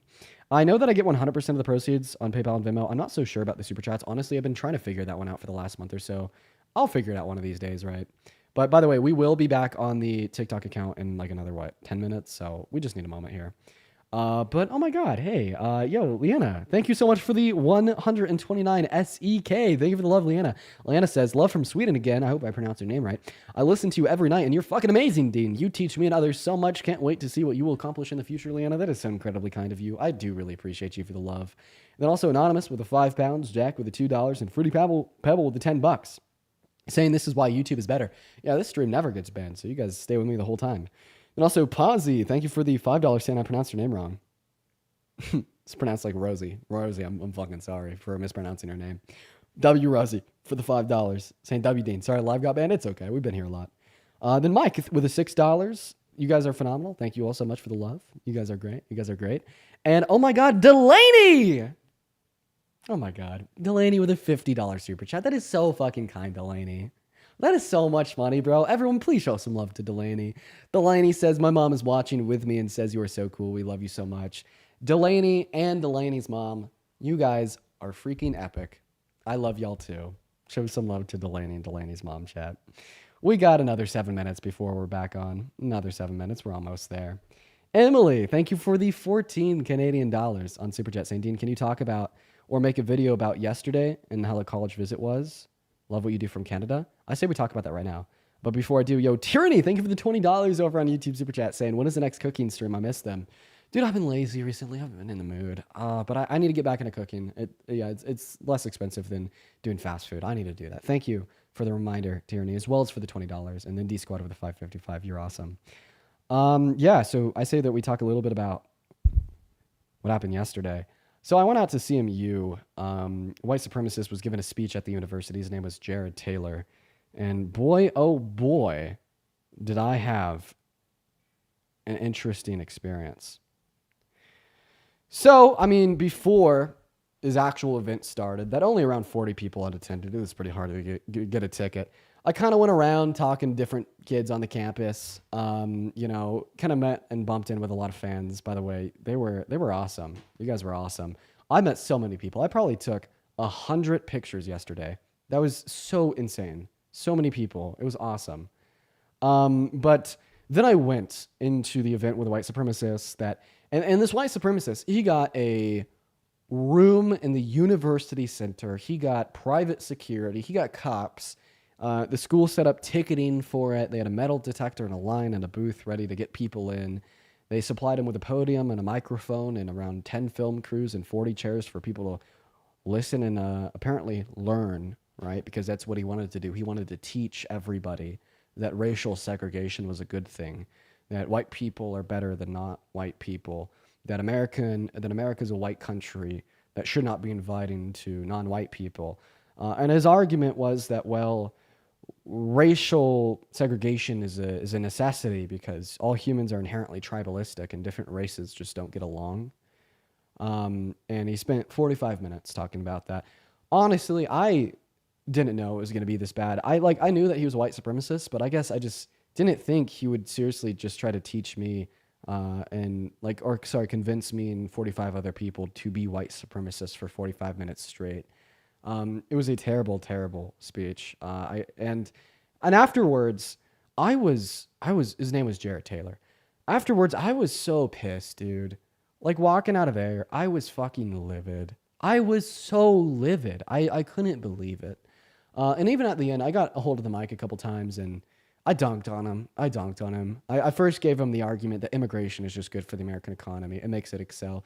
Then he responded to that saying, well, it's money, everything that matters. So, I mean, his hate against racial minorities is so strong, he'll pay $1.7 trillion over the course of the next 10 years for it.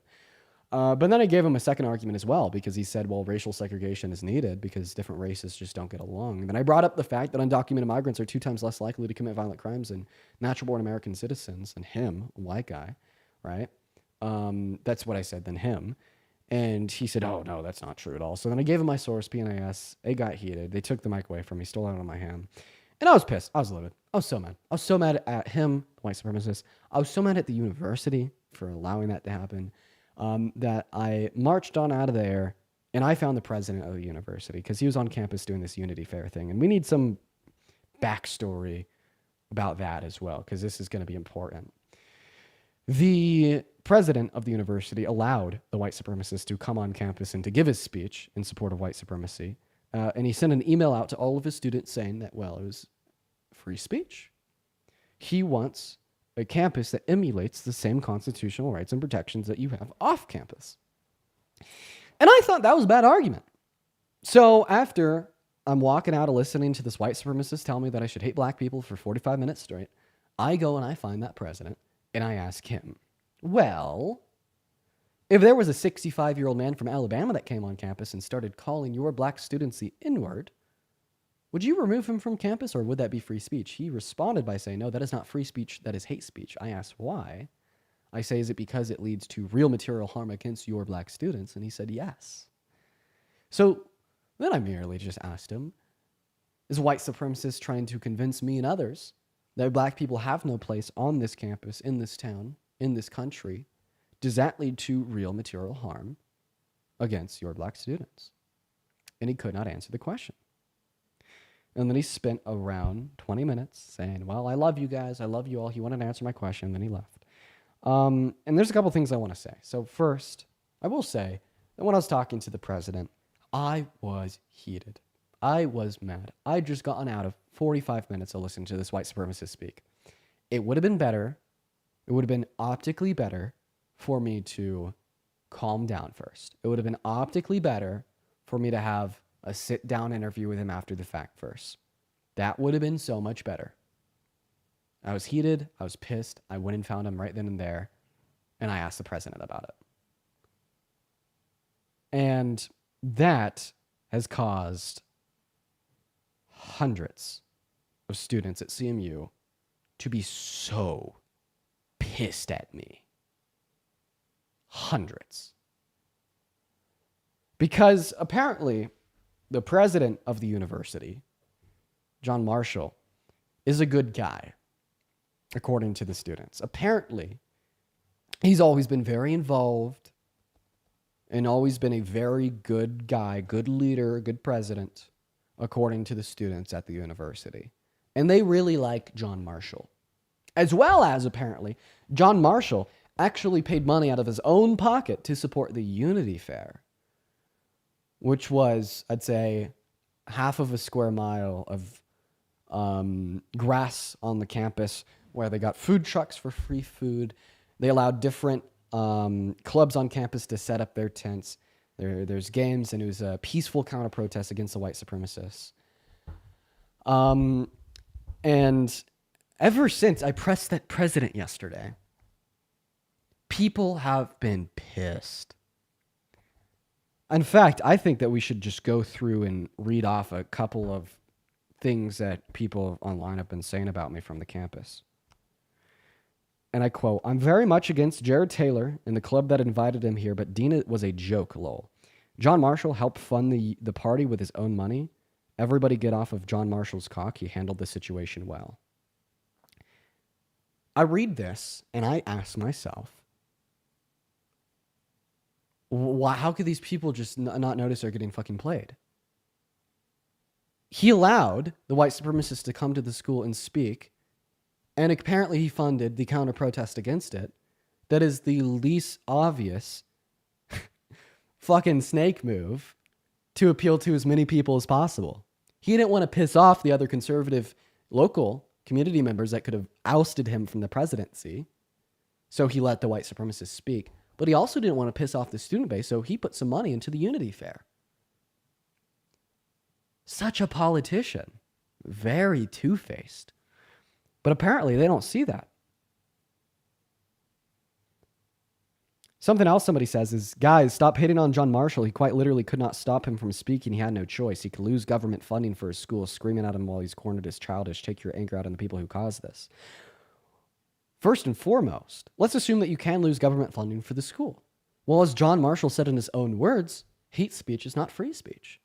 He'd kick somebody off campus that came on campus and started calling his black students the N-word. He should kick a white supremacist off campus that's trying to convince me and 45 other people that black people have no place in our country. Not to mention that even if what John Marshall is saying here is true, that not allowing the white supremacists to come on campus would be an infringement upon free speech, which could lose CMU federal grants. Well, free speech doesn't mean a room in the university center. Free speech doesn't mean a podium and a mic.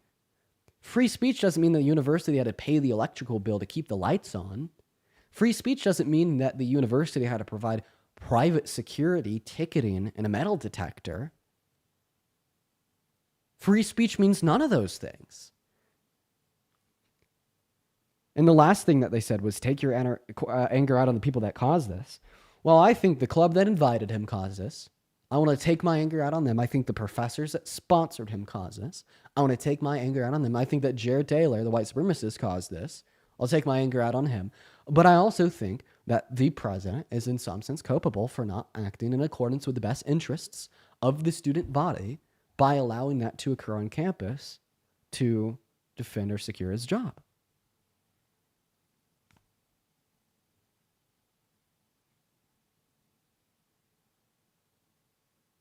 Somebody else says, I can't believe the TikTok kid who doesn't even go to CMU is trying to press the President Marshall. Great job standing your ground and giving CMU a good rep. Very professional response, Prez. One of the responses to that says, Dean looked very unprofessional, but he was right. Yeah, I'm not professional and I'm pissed. If Marshall would say no to some hit coming in insane slurs and talking segregation, as he said, why platform the guy who apparently now other advocates for the same things but in a suit? I mean, that was a little bit incoherent. Just I think they were probably typing that fast, but I got the gist and I agree. Somebody else says, this one's crazy.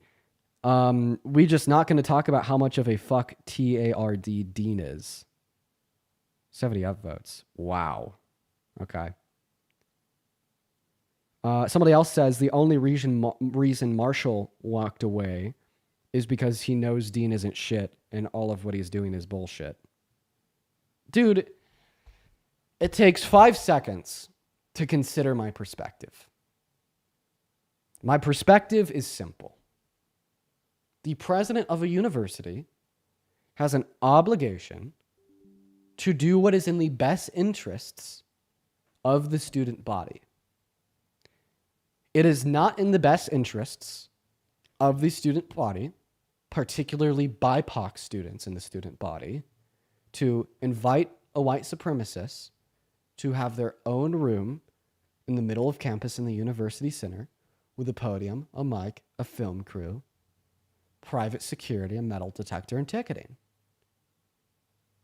It's not in the best interest. And then for him to get on the mic and try to convince me and everyone else that black people have no place in this country, that perpetuates real material harm. It is absolutely not what's in the best interest. And I mean, if you think that's bullshit, I'd highly implore you to explain why or reconsider review. Somebody else says, bro's slandering Marshall as if he didn't pull money out of his own pocket to give us an awesome unity party to show the true values of CMU and to deter potential harm of students. Dean has the audacity to whine like a little entitled bitch because he didn't want to talk. Here's my thoughts on that. I'll agree. I shouldn't have came up to Marshall right after coming out of listening to the white supremacist speak. I should have rather scheduled a sit-down interview with him. It would have been much more productive as I wouldn't have been pissed. Okay? As well as because he would be more open to answering my questions because he wouldn't just be put on the spot. But you're saying that he pulled money out of his own pocket to support this awesome unity party, which is a counter-protest to the white supremacists in the university center that was only in the university center because he gave it a check, a sign-off, his approval. He's basically saying, you guys should protest the system. But he is a very important part in that system. I feel as if this is somebody that's fallen for the politician. The politician won you over with a move as old as time itself, trying to make as many people as happy at once. Make the white supremacists happy, the group that supported him, and all the local conservative community members that could have ousted him from his presidency by allowing him to speak, but then make all of the liberal students on campus happy by supporting the Unity Party to peacefully counter-protest the speech. Oh, come on. You can't fall for that. Somebody says Dean's a pussy. Wasn't his issue, wasn't his problem. Stay out of shit. Lamau, none of this is really as deep as y'all think it.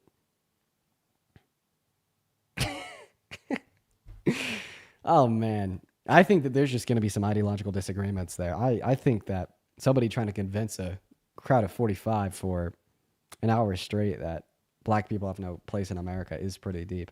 Somebody else says Dean Withers is way shorter than I thought he would be. Yeah, man, I'm not a tall guy, not a tall fella. I'm 5'8", 5'9" on a good day. I know. It's shocking. Anyways, the point is people are pissed. So I'm going to put a little bit more time into thinking of how I want to launch this video.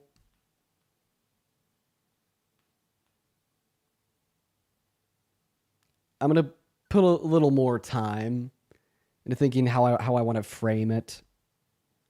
You know, because there is like a consideration of safety here.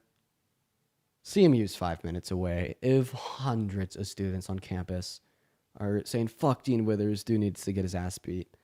That's it, you know.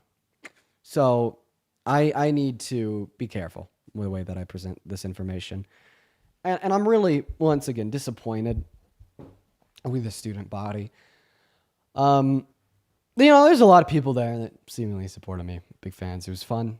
But I mean, a lot of these people saying how terrible what I did was by asking their president some questions. A lot of them are liberals too. I'm perplexed by it. I'm so totally fucking perplexed. Like maybe like this guy has done a lot of really good things for a student body before, and they're just predisposed to really liking him and really respecting him. That should give you all the more reason to want to hold somebody that you think is a good guy accountable when he does something negligent and wrong.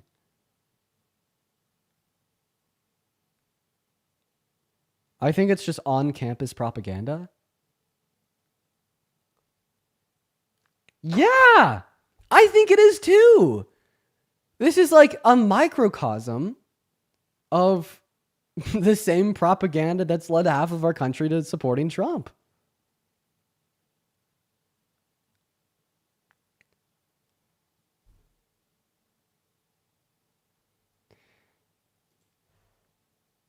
We're going to go ahead and get that TikTok stream rolling again.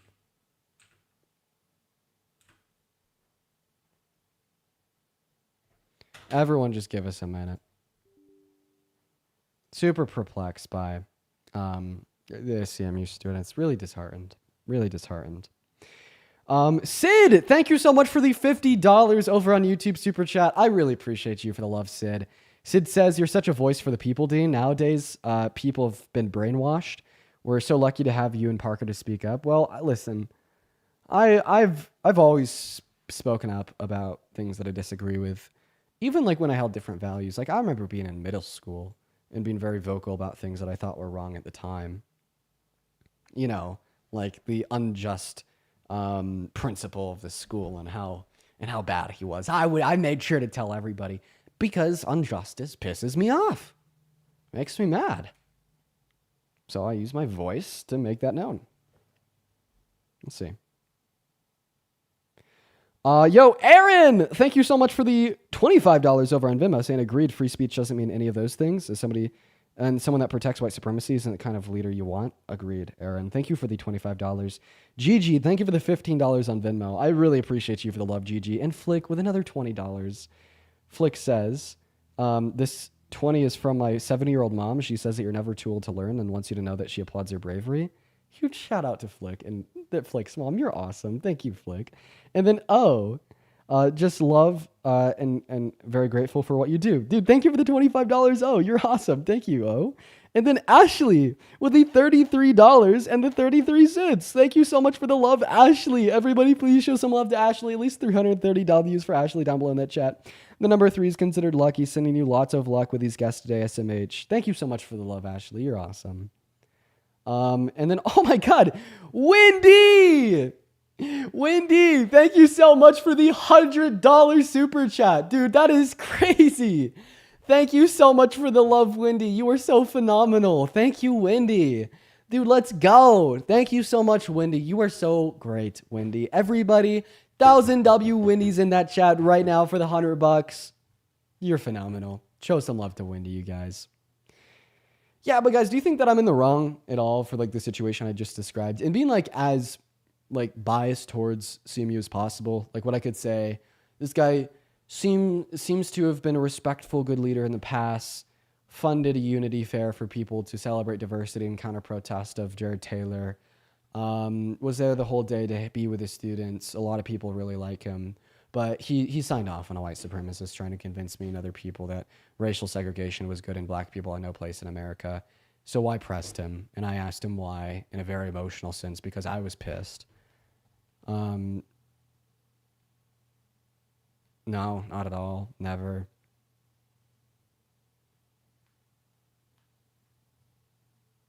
Not one bit. No. Yeah, it's just it's so hard for me to, like, I don't know. I guess when like 80% of people disagree with me, I consider like, am I wrong? So when I see so many people on the internet being like, yo, this dude's nutty. Dude sucks. He's a little bitch. I start asking questions. But good to know. Good to know that you guys think I was valid in that. It was like the first larger scale form of in-person advocacy I've ever done. Like I've attended like protests, but I've never been in a position of like leadership. So I just wanted to make sure I didn't get it wrong,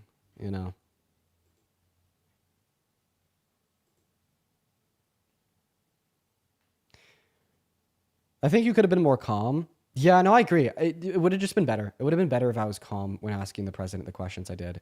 It would have been significantly better because then people wouldn't be diluting it by saying, oh, Dean wasn't calm and using that as an excuse to discount what I was saying as false, as well as it promoted a place where like the president was scared to answer the questions. Yeah, totally should have been more calm. That would have been much better. Hey, for everybody tuning back in on TikTok, by the way, for everybody watching over on the YouTube,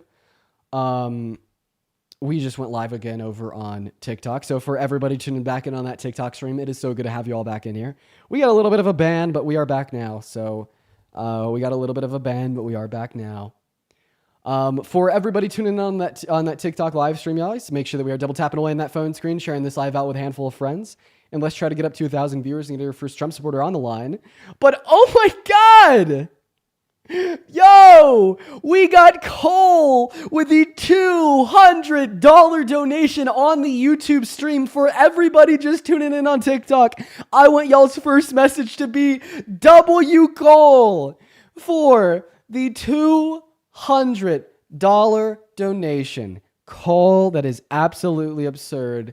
Thank you so much for the love. I do not deserve that at all.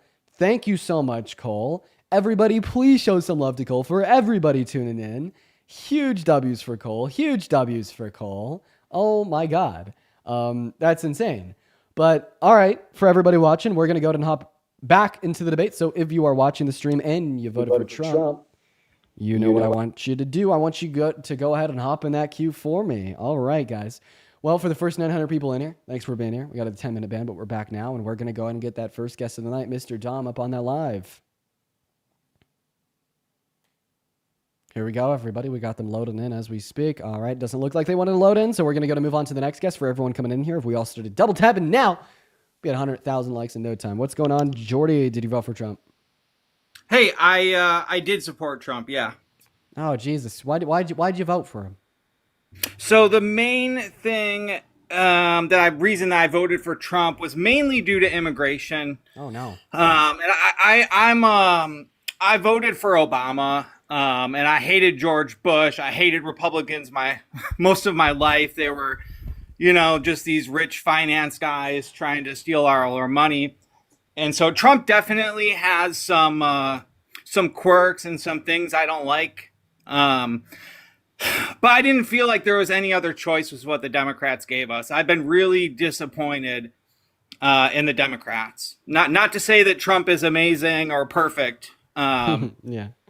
Because he has his own things, right? But I just didn't agree with the direction that the country was heading. Letting in so many millions and millions of people was the biggest one. Okay. Here, I have a question. What causes undocumented migration into America in the first place? What causes? Well, I mean, Biden administration made it much easier with that app. The CBP One app was an app for asylum seekers so they could know and understand their court date, which actually reduces the amount of undocumented migrants in America, as a lot of asylum seekers don't know what their court date is, so then they just become undocumented migrants in America because they never show up to their court date. So actually, allowing asylum seekers to have access to said app No. reduced the amount of undocumented migrants in America. if you just look at the raw statistics, though, immigration is up hundreds of percent. No, of course, I agree that immigration was up under the Biden-Harris administration, but that can't be attributed to the CPP-1 app. That was actually a downward pressure on But no, undocumented migrants but in like America. for example, Kamala said she wouldn't do anything different.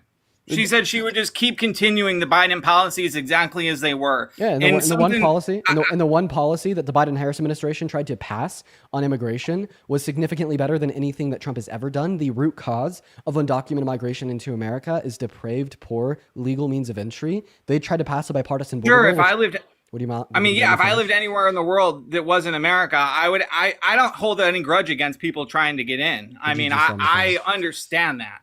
Would you let me finish? But talking? I feel like it's an anti-labor movement. It devalues American workers. Whoa. Okay, so it's anti-labor to increase the size of the labor force. Yes, To increase yes. Well, if you're one using moment, one moment, if you're one using moment, one moment, undocumented one moment, illegal one migrants. moment. Jordy, Yes, sir. Sorry, you're interrupting me. you're right. Will you stop that? Yes, I will. Thank you. All right. Name one way immigration into America is anti-labor. I think it's a basic understanding. If you have more you're bringing in more workers into this country, especially if they're undocumented and they're illegal, it lowers American workers voting. Like our labor power is misrepresented. It devalues it devalues our labor. Just the mere fact of introducing more labor participants into the labor market. Hey, what are we gonna need? Would you disagree with that?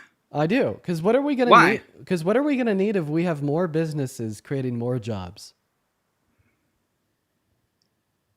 more laborers?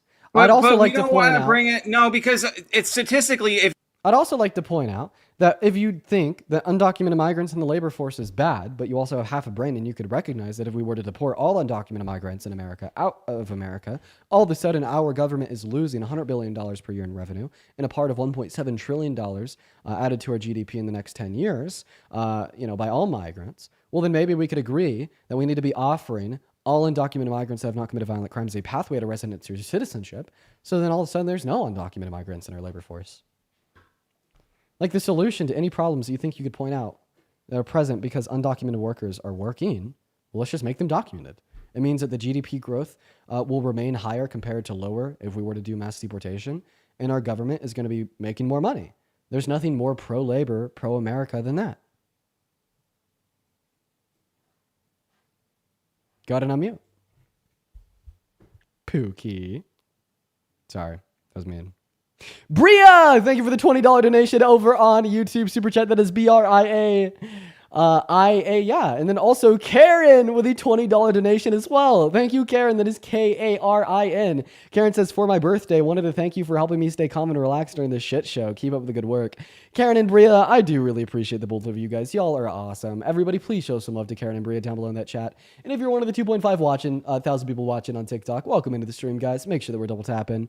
So, Jordy, I'm going to go ahead and teach you how to unmute that mic. The first thing you got to do is click on your profile picture, in which you will then see a picture of a mic pop up in the top corner. If we look at the phone that I'm showing on screen, you will see the picture of the mic icon right there. Go ahead and click that, and then all of a sudden you'll be unmuted. So go ahead and do that for me. Right now. Go ahead and do that for me as we speak. Go ahead and unmute the mic. I just gave you a visual walkthrough of how to unmute yourself. I believe I did it. Oh, there you go. You did. Go ahead and respond to what I had to say, Jordy. So would you agree that if you have a bunch of currency and you print more money, it devalues the currency, right? That's Yeah. what inflation is. Yeah, it's the that's what same inflation thing with is, letting yeah. in millions of people into our country. Okay.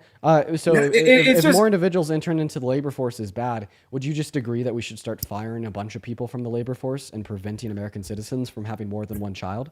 Because it's bad. No, for the but labor I think force? so the problem is that the Democrats gave absolutely No. zero. Answer my question. If more entry into the labor force is a bad thing, should we limit the amount of children that Americans can have because that will limit entry into the labor force? No, but that doesn't have anything to do with. Wait, why? that's like Because wouldn't a that cause false- this metaphorical inflation a just like fallacy. immigrants?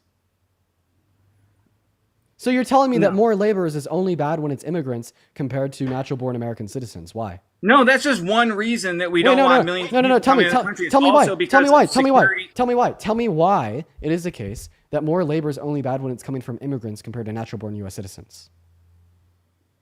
Well, we live in America, so we should give U.S. citizens preferential before any other country or any other citizen of the world or the universe. Americans in America should come first. Okay, so if America as a country should come first, we should definitely allow immigration, as immigration is American first policy. We should allow immigration. Listen, Jordy, how about you shut the fuck up? You come last in my life. You got that? I come first, so you let me speak. Thank you. So anyways, to continue to say what I wanted to say, it is the case that immigration is a pro-America and pro-American economy, bit of policy. I mean, millions of individuals coming into our country has only resulted in positive economic outcomes. Migrants are projected to add $1.7 trillion to the GDP in the next 10 years. What the fuck is a problem with that? Undocumented migrants pay $100 billion in taxes on the federal, state, and local I'm level. every single year. pro-immigration. What the fuck is a problem with that? Name one negative economic outcome of this negative impact that immigrations have on the labor force that you're speaking of. I'm not against immigration. I never said I'm against immigration. I'm absolutely pro-immigration. Legal immigration. I think we should bring in the brightest around the world. I think we should bring in people that can contribute to American society. I'm 100% pro-immigration. The problem is I'm not for open borders. Bro, It's a all totally that because you think our borders have been open in the last 4 years, right? I mean, a lot longer than that. They've been open since Okay, so then for name my whole life. So then name one negative outcome caused by immigration. One negative I economic think you outcome. wouldn't. It'd be hard to show up in the numbers because we've been doing it forever. So there's really nothing to compare it to. Name except one for the- way. Name one way even undocumented migrants have hurt the American. Well, if you economy. look at the 40s, the 50s, and the 60s, we had very, very low immigration in the 40s, the 50s, up to the 60s, and American wages were the best they ever were during those periods. So American wages were higher. Yeah. Standard of living went way up during the 40s, the 50s, and the 60s. Okay, so you're saying that if we didn't have more he got banned for hate speech. Okay, all right. Well, the next question would just be, do we have a higher standard of living today or then? The answer is today, with more immigration. Thank you. But he got banned, so we're going to move on to the next guest. If you're watching the live and you want to support me, you can find my Venmo and the PayPal in the link tree in the bio where I get 100% of the proceeds and you get a shout out to keep the stream alive. If you're watching on YouTube, you could also find that in the pinned message. We're going to move on to the next guest right now. What is up, Supreme? Did you vote for Trump? Hello? Okay, Supreme's not here, so we're going to move on to the next guest. If you are one of the many people watching the live and you want to come up here and debate, go ahead and hop in that queue for me. Make sure that you're MAGA, though, as we're only looking for Trump supporters to discuss and have conversations with today. Well, let's go ahead and get that next guest up in the box as we speak. We got a bunch of people loading in. What is up? Oh. Did you vote for Trump, Mr. 44 Tenths? I did. You did. How old are you? I am 21. 21. Your mic is shit. Quite frankly. Sorry. Is something obscuring it? No, just my AirPod. Can you take your AirPods out? I can. Do it, because they suck. Phenomenal. Great. Oh, 10 times better. We're cooking now. All right, we're cooking. Why'd you do it? Why'd you vote for Trump? Because I own a business and it's better for his policies are better for making money. Oh, really? How big is your business? Not huge, but enough where it is beneficial for you to vote for him. Yeah, are you raking in over or under 400K per year? Right about. Right about? Okay. Well, apart from the reduction in the corporate tax rate, you're not going to be paying any more taxes insofar as your personal net profit. So I would say that you're still going to be served a total net loss under his administration because of how worse he is for overall economic growth. The Atlanta Fed is now projecting a 3% recess in the American GDP in the first financial quarter of 2025, which is proportionally caused by a reduction in consumer confidence onset by his crippling economic policy of tariffs on our allies. So overwhelmingly, I'd say that your business probably would have performed better under Harris than Trump.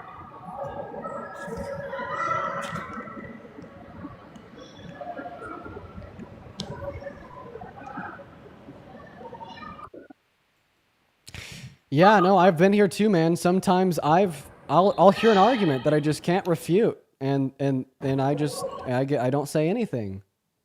I just don't say anything at all. I've done that before. I've done that before. Well, it looks like he's leaving. And he sure did. We're going to move on to the next guest. Here we go, everyone. Just go ahead and give us a minute. We got our next guest loading up into the live. We got Shiloh. Shiloh's loading in. Hello, Shiloh. Did you vote for Trump? Yes. Age? 18. What year are you born in? 2007. Okay. Let me do the math here. What month were you born in? March. So you're born in March of 2007. Honestly, Yeah. I'm not going to do the math in my head because even if you just turned 18 this month, that meant that you wouldn't have voted in the election. Yeah, but still. So you did just turn 18 though, and you would have voted for him? Yes. Okay, I mean, listen, I usually kick people off of my live that were 17 at the time of the election, but 18 now. But I think I'll allow you to. Why did you lie about voting then? Well, I didn't vote for him, but I would vote for him if I had the chance to. I'm kind of just interested in hearing the perspective of an 18-year-old woman and why they support Trump. Let me leave it up to the chat though. Chat, should we kick her out because she didn't vote, even though she's an adult now, or should we let her stay on the live? So, well, okay, you guys think that she's not even 18. Well, let's test that real quick. Shiloh, do you have a driver's license? Yes. Okay, so what does a dotted yellow line next to a solid yellow line mean? Let me see. I don't have it pulled up. Shiloh, see, now this is where I start dating that. No, can I just rejecting say that you're something real 18. quick though? No, Can I just say something? you lied about your age. No, I didn't. Can I just say one thing? What's a mortgage? Can I just say one thing? Oh, do you work? Yeah, I do. What's a W-2? I'm not sure. Oh, Wait, Shiloh. can I just I'm say so sorry. All of the cards are just stacked against you, Shiloh. I don't think that you're 18, so I gave you every opportunity conceivable, and you failed the test every single time. So we're gonna move on to the next guys. I feel like I was really generous there with Shiloh. She failed the test every time, man. So what's going on, Sammy? Did you vote for Trump? No, oh my god, I didn't think I was gonna make it up here. I'm so sorry. No Oh my worries, god. Sammy. Honestly, just saw the cross on your name, and I was like, well, I gotta get him up here, quite frankly. Moving on to the next guest. Here we go. Everyone just give us a minute. We got that next guest loading into the live as we speak, everybody. Hopefully they're a Trump supporter. We got a bunch of trolls in the queue today. So stop trolling me. I beg.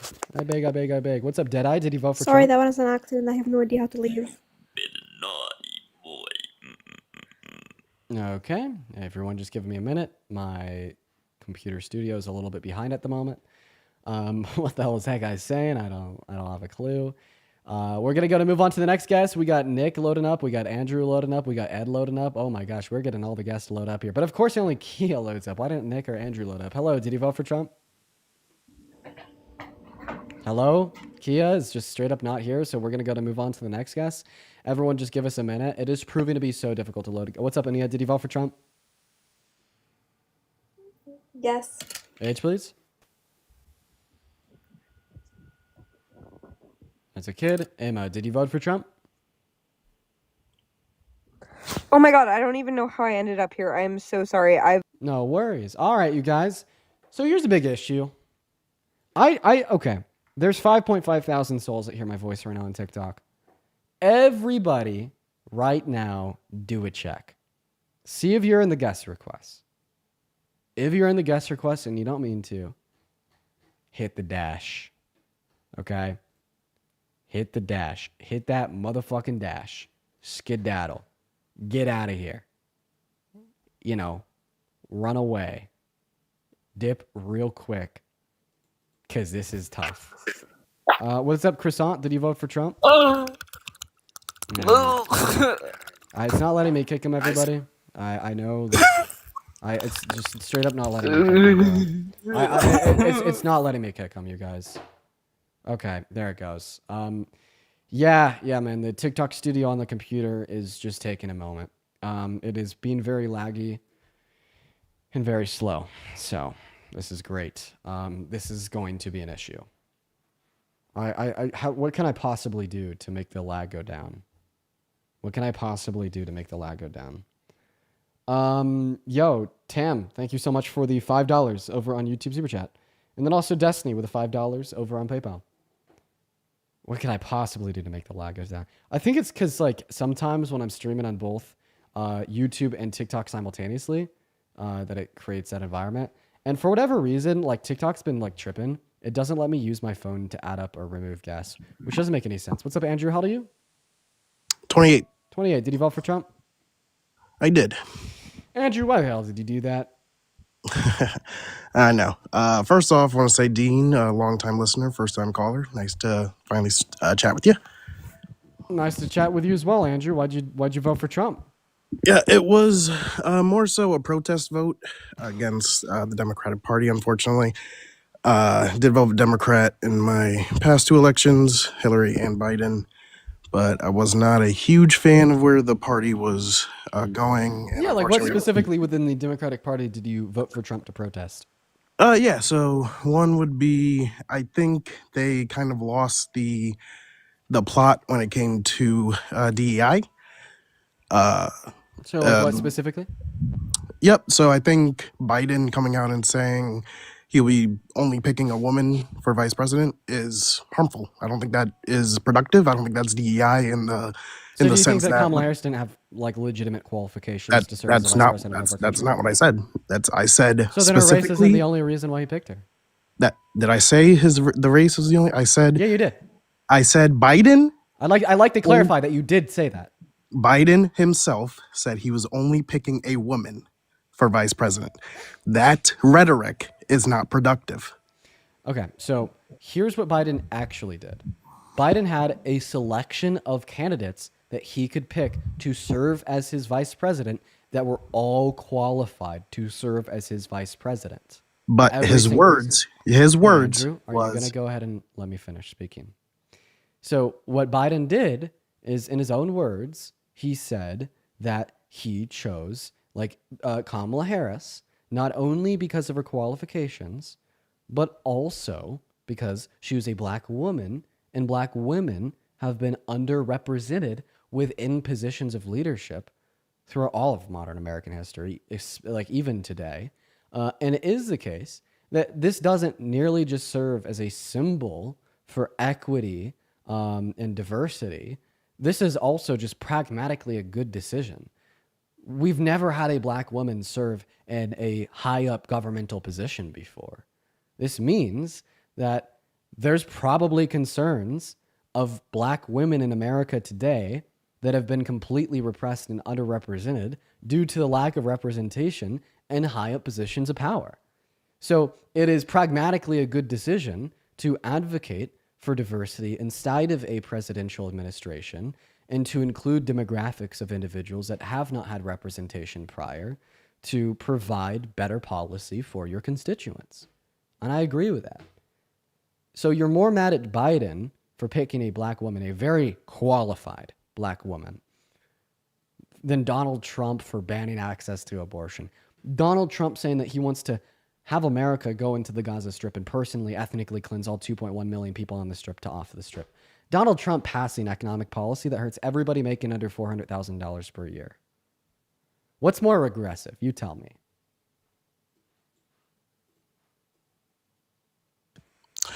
So you put a few words in my mouth. There. I never said anything about Kamala's qualifications. I never said if the pool was qualified, yes or no. I said Biden specifically saying after the 2020 DNC primary, I believe it could have been another. Could be another event, but you could look it up. You could search Biden choosing a woman for vice president. He said he's only considering a woman. That rhetoric, if it's true that she is the most qualified candidate, that is one thing. To say a woman is only the candidate I'm looking at is bad rhetoric. That is not DEI in the sense. That is not being inclusive. That's being exclusive to an entire gender. That's not productive in my sense. Oh, okay. Would you be able to give me a source that he said that he's only going to pick a woman? I've not heard that one. I'm not sure if I can. Do you know if I can scroll up to my? I'm on my phone here. I don't know if I leave the live, but if you just search, you can search Biden announces he will be choosing a woman vice president. I did. I couldn't find anything. I mean, like, Really? I've seen a clip of Biden saying before that, you know, like the fact that she's a black woman was important to his administration, but I've never seen him saying that he was only considering women. Like, I'm just seriously asking. Okay? I'll go to another point for now. Wait, why? Like, I'm actually curious about that. I want to know if he said he was only considering. I don't black, know if I can. Woman, so I'm I not can give near you my my computer. thoughts. I don't. Do you know if I move my the live to just search on Google? If on you my leave phone? the All right. live, you could go on Google and look it up and come back. Okay. All right. I'll be right back. Yeah. All right. We're gonna move on to our next guest, and then I'm right back. All right, we're gonna get the next guest up here. I just saw Politico has it. Okay, Politico. I can't hear you when you're off of the live, so go get the source. I'm waiting. Everyone, just give us a minute. Search up on Bro, Andrew, dude. Biden vows to search up. Sorry, I can't search hear on you unless you're on the Politico. live. Search on Politico. Biden vows to select a woman as vice president. Awesome.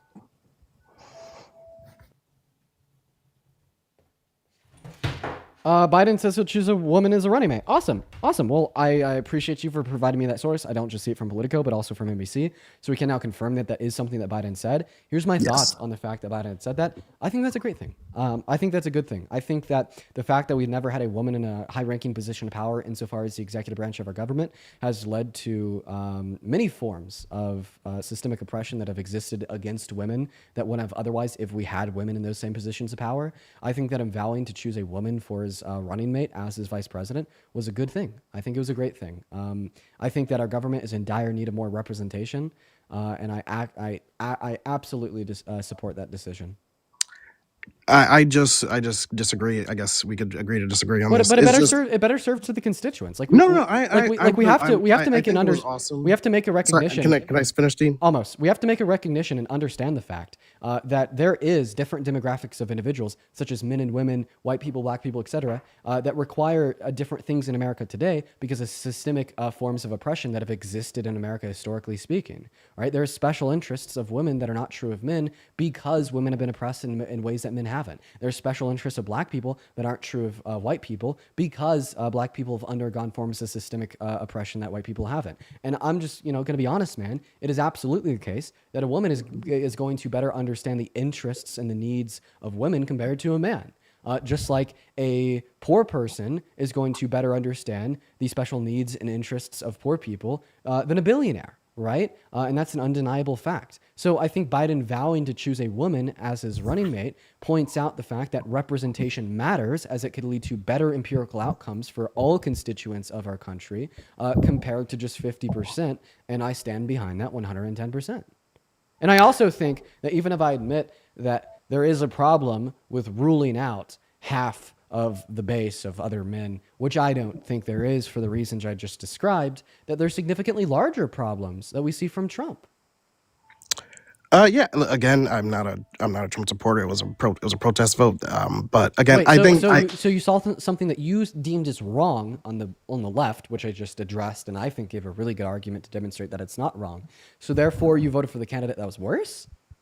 Unfortunately, we have a two-party system in the U.S. Well, I was kind of had my hand tied. Like I said, it was a protest vote against the party. Wait, I think that protest votes are stupid. I think if you want to protest something that your party is doing, that you do that in any way but voting against them in a presidential election, especially when they're running against somebody such as Donald Trump. Like, I don't think that the additional pain that Palestinians will suffer is worth it. I don't think that a continued 66 million human rights violations for women and girls is worth it. I don't think that regressive economic policy that hurts anybody making under $395,000 per year is worth it. And you have to say that all those things are worth it to protest the fact that Biden said he would only choose a woman. I think that you have a I great burden in Dean, justifying that I it's have worth other it. points. I have other points I'd love to discuss, but you keep going on these long.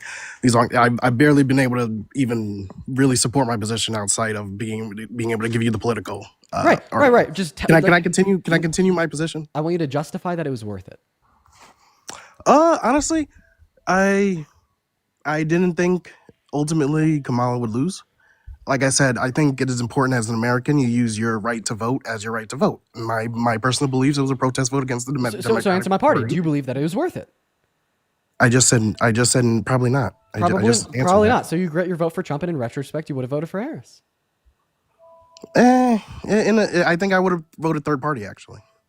Dude, But regardless if okay, you're voting can I- for can I- Trump or can I- against can I- Kamala, the can I same back empirical up more outcome is my still going to be in the position? case. Wait, Can now, I back now, up more my now I position? want you to justify that voting for a third party is worth it. Okay, all right. You're not gonna swindle me into this argument. I'm not prepared for this argument. I came prepared with, all right. In terms of Harris being the highest qualified, have you ever heard of an undocumented veteran? Have I heard of an undocumented veteran? Would that even be possible? I don't know the rules and regulations on if like an undocumented migrant can serve in our armed forces. I don't know.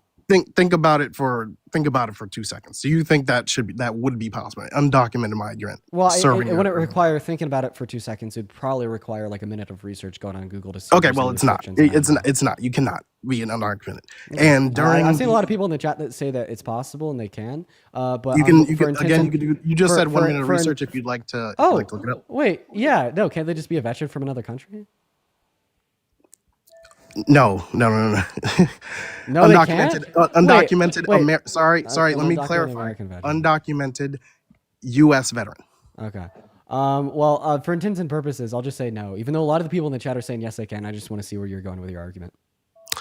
During the DNC primary again during 2020 when Kamala Harris was speaking, she took time out of her one of her speeches to shout out and say she wanted to acknowledge all of the undocumented veterans that have served our country, and I think that is impossible. I don't think someone that is commander in chief doesn't know an undocumented veteran isn't a thing.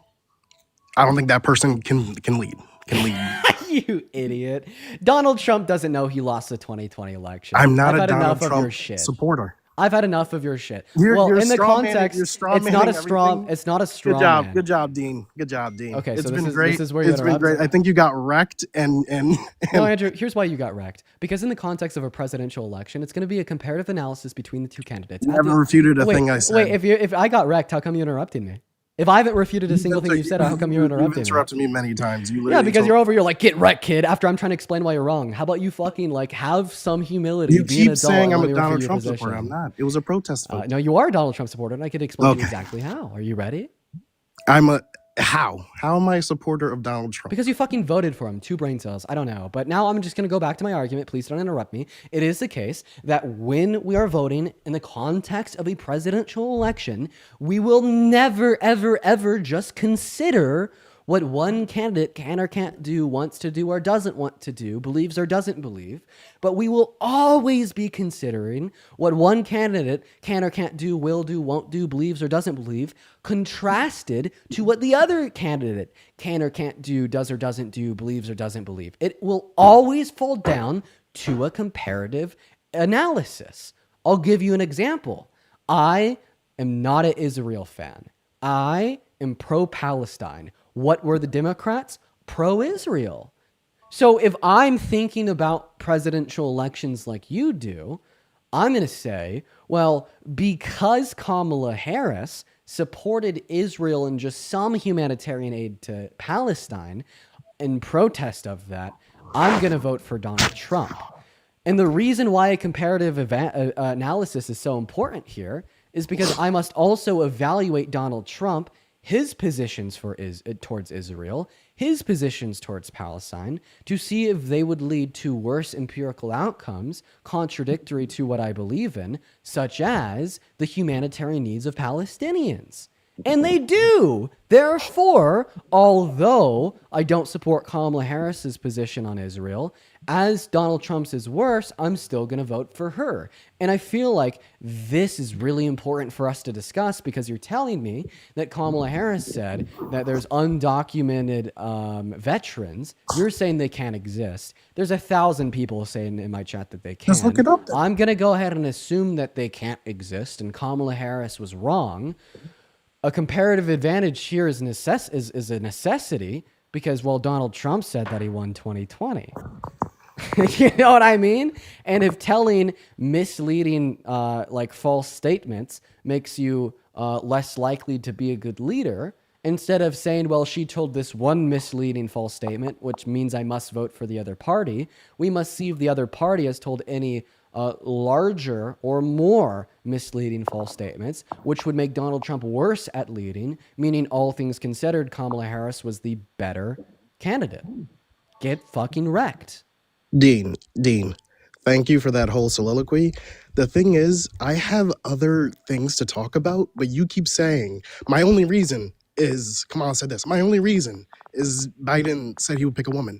You're not interested in a debate here. I think what you like to do is just wait for people that are not educated, that are not all prepared for a debate with you, and then you get to dunk on them and then feel good. You get their likes, you get your donations. It feels great. But whenever someone wants to come and have a discussion, an actual with backup and things that want to speak out, you go on your soliloquies and then you kick them. So, like I said, I don't think you're interested in an actual conversation. And you're gonna run. Have a good one. Exactly. Have a Bye, good Andrew. You're gonna run. Guess what? In a very calm tone, without the use of large explosive adjectives, here sitting in my chair, I took a minute to explain to you why a comparative advantage is required for voting for a candidate in a presidential election.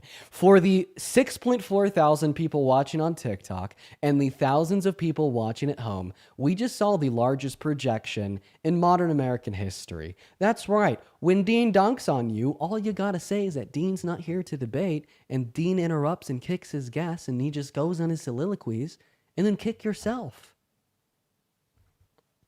If me removing myself from a conversation with somebody I'm debating means I don't want to debate and I'm scared, which is what you're hinting at by saying I kick my gas, which is only true when they slur. You just removed yourself from this conversation. According to his own logic, he got wrecked. According to his own logic, he's scared. According to his own logic, he can't debate. And I think it's fucking funny that he was saying that, oh, I just come on live to get my little donations by talking to people that are very uneducated. Obviously, framing himself as the one educated guest we've had on the stream all day. Why did the one educated guest that we've had on the stream all day hang up on himself after I give him a counter argument to what he believes in that he can't refute? It's not looking too good for MAGA. Ladies and gentlemen, we're going to go ahead and move on to the next guest. If you're in that queue, make sure that you voted for Trump and don't be like that guy. Don't be scared, okay? Everybody, call him a bait in that chat. Call him scared. He deserves it. Yoshi, thank you for the 14 Canadian dollars over on YouTube Super Chat saying projection bigger than IMAX. Holy crap, I know for real. Then Torizo with the $10 Super Chat as well. Thank you, Torizo. Torizo says a protest vote at the expense of women, POC, and other marginalized communities is insane. Real. And then Jay with a $5 over on PayPal saying Common Dean W. Bro, I appreciate you for the love, Jay. What is going on at T? Did you vote for Trump? So I'm somewhere in the middle. But like, what direction you voted isn't? Did So you vote for him I or did you didn't not? vote for safety reasons, in all honesty. So Okay, I don't know what that means, but unfortunately, we are just looking for people that did vote for Trump, so we're going to move on to the next guest. What do you mean for safety reasons?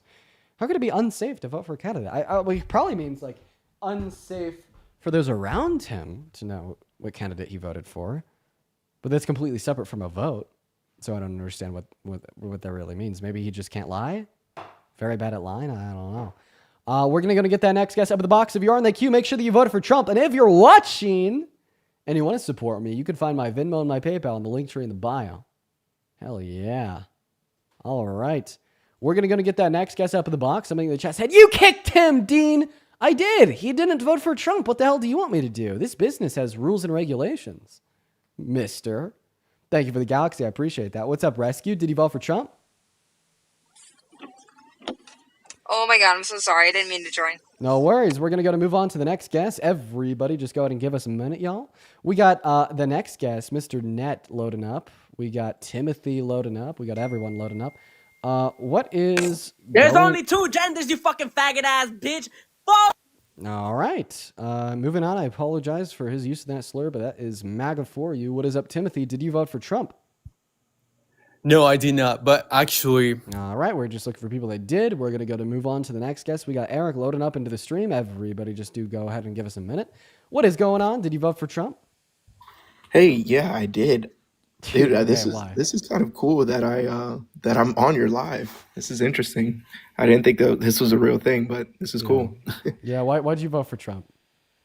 Yeah, so I mean, I've been a Democrat my majority of my life, and I don't like the direction of the party.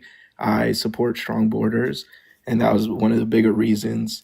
But also just because I was just let down by the Democratic Party, voted for Biden. Let down by what Wasn't a specifically? fan of him. Oh, wasn't Sure. a fan of him. What's one bad policy he passed, man?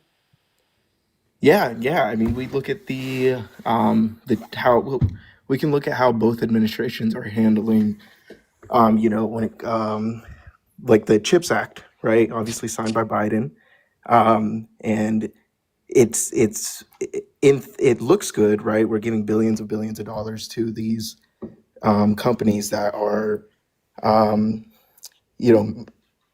putting money towards developing chips. Obviously important, so we don't have to rely on Are you on telling me that the Taiwan. Chips and Science Act was bad? I don't think it's bad. Oh, we got banned again. Oh, no. Blah. It's because that guy came up and screamed the F slur. Fuck you. I thought I got him off pretty quick. Too. What the fuck? I just dropped my phone on my laptop and it started playing classical piano. What the hell? It's kind of nice. It's kind of nice. We're just going to leave it going. Howard, thank you so much for the $25 donation over on YouTube Super Chat. My man Howard says, during World War II, a significant number of foreign-born individuals, including immigrants, served in the U.S. military, with over 300,000 serving in the Army alone.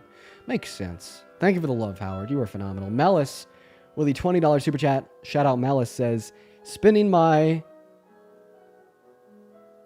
something fund to say that these MAGA must have a degradation kink. Some of them must. It's undeniable. It's on the undeniable truth. Shoelace Box with the $10 says, hashtag Dean Dunks. Thanks for being the voice of reason in this crazy world. Means more than you know to all of us down here in Tennessee. Hey man, I have some family out in Dover. I know how it is out there. It is bad. Thank you for the $10. All right, then we also got Caitlin with the $10 Australian over on PayPal saying, you're a legend. I love you, Caitlin. You are awesome. You're the legend. Not me, you. Damn, bro, this shit hits, dude. I fucking love classical piano so much. One thing about me is that when I'm listening to music, 50% of the time, I'm listening to, the modern shit. The other 50% of the time, I'm listening to classical piano. There's just something so beautiful about it, man. There's something so beautiful about it. I love classical piano so much. What do I listen to, like, in the context of classical? I'm a big Rachmaninoff fan. I'm a big Chopin fan. Couple others. Liszt is one of my favorite of all time. One of the GOATs. Old Soul Dino. Dude, I remember, like, getting down to classical in high school. Stravinsky's also good, yeah. James, thank you for the $20 super chat over.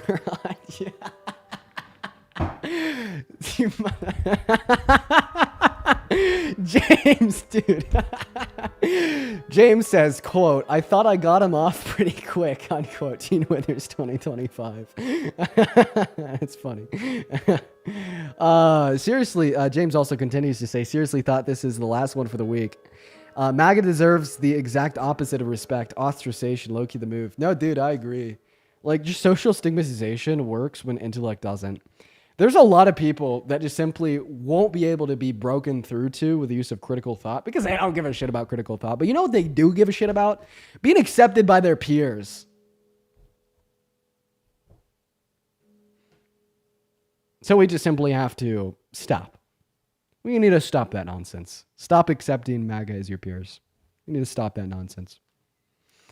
Stravinsky also. Oh, yeah. Debussy? Debussy? How do you pronounce his name? Debussy. Debussy is very good. Debussy is the best. Debussy and Claire de Lune is phenomenal. All right. Sent $2. Hey, Evie, thank you for the $2 over on PayPal. Debussy. How, Beb, you see? Debussy. Debussy. Oh, okay. You threw a little, like, almost a little French on it. Debussy. Is that how you say it? Debussy. Like, I know it can't just be pronounced by, like, Debussy. Like, come on, bro. That's crazy, okay? Yeah, this guy's a freak, dude. He's been on his freak shit since, like, 1741. I'm just... there gotta be a better way to pronounce it. All right. Yo. Who's up next? Real quick. O. Martin with the $5. I appreciate you so much for the love. I've never known how to pronounce his name. Such a disrespect, especially because I love playing his pieces. I could fuck up some Claire de Lune on the keys behind me. I could fuck him up, man. Taylor, thank you for the $10 donation on PayPal. Taylor says, thank you, Dean, for all that you do. MAGA speaks without thinking. Hence why they don't prep for debates, just like Trump. That's true. Quite frankly. Lauren with the $5 and Chelsea with the $10, both over on Venmo. Lauren says, thanks for all that you do. I wish I was like you. Lauren, you're a phenomenal person. Don't wish you were like me. You're a pretty good person. I already know it. Then Chelsea with the 10 saying TikTok's get it out for you, man. No, it's just their fucking stupid new rules.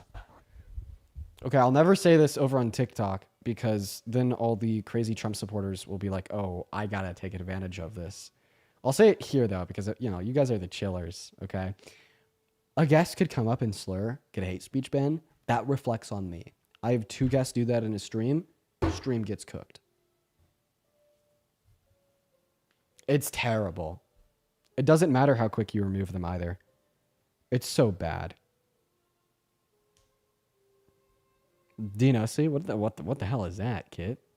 Debussy, there you go. How long is the ban? It's only 10 minutes. It'll be up soon. I don't even know if we should go live again. Like, we only have like an hour left. Should we just call it at 3 hours for the day? Like, those bans just really throw a wrench in everything. Oh, Kelly with the $2 on Venmo says it's pronounced Debussy. Debussy. Is that pretty good? I don't know. Maybe not.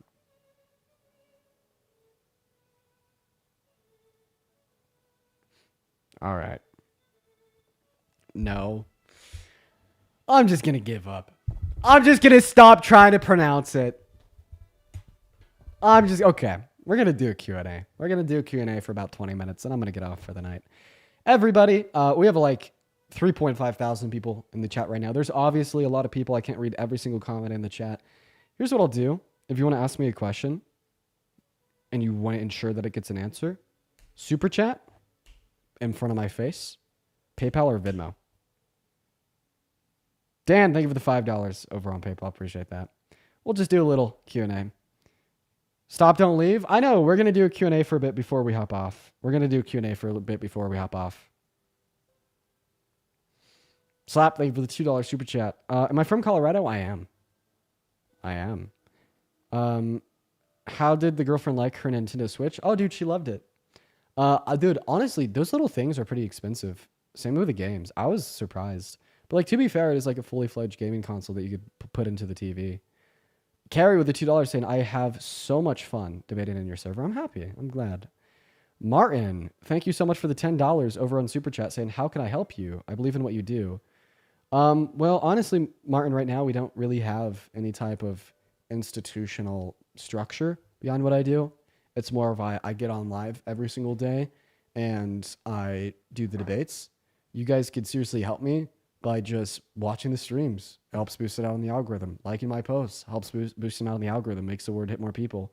And then, like, the other flip side of the coin is just, you know, donations, completely optional donations. That's why I have the donations open. So I don't have to get one of those real jobs and be focused on something else for half my days. But you already did that. So I really appreciate you for your help, man. In fact, you're already doing all the ways you can help me. I do really appreciate that. And I appreciate all of you guys that have been donating. Just know that I really appreciate it. You guys are phenomenal. Let's see. Who's next? James with another $20. James said, you can't keep saying shit and not expect your CIA handler to not make fun of it. Bro, James, who are you? I know that you're a leftist, but you're interesting. You're interesting, James.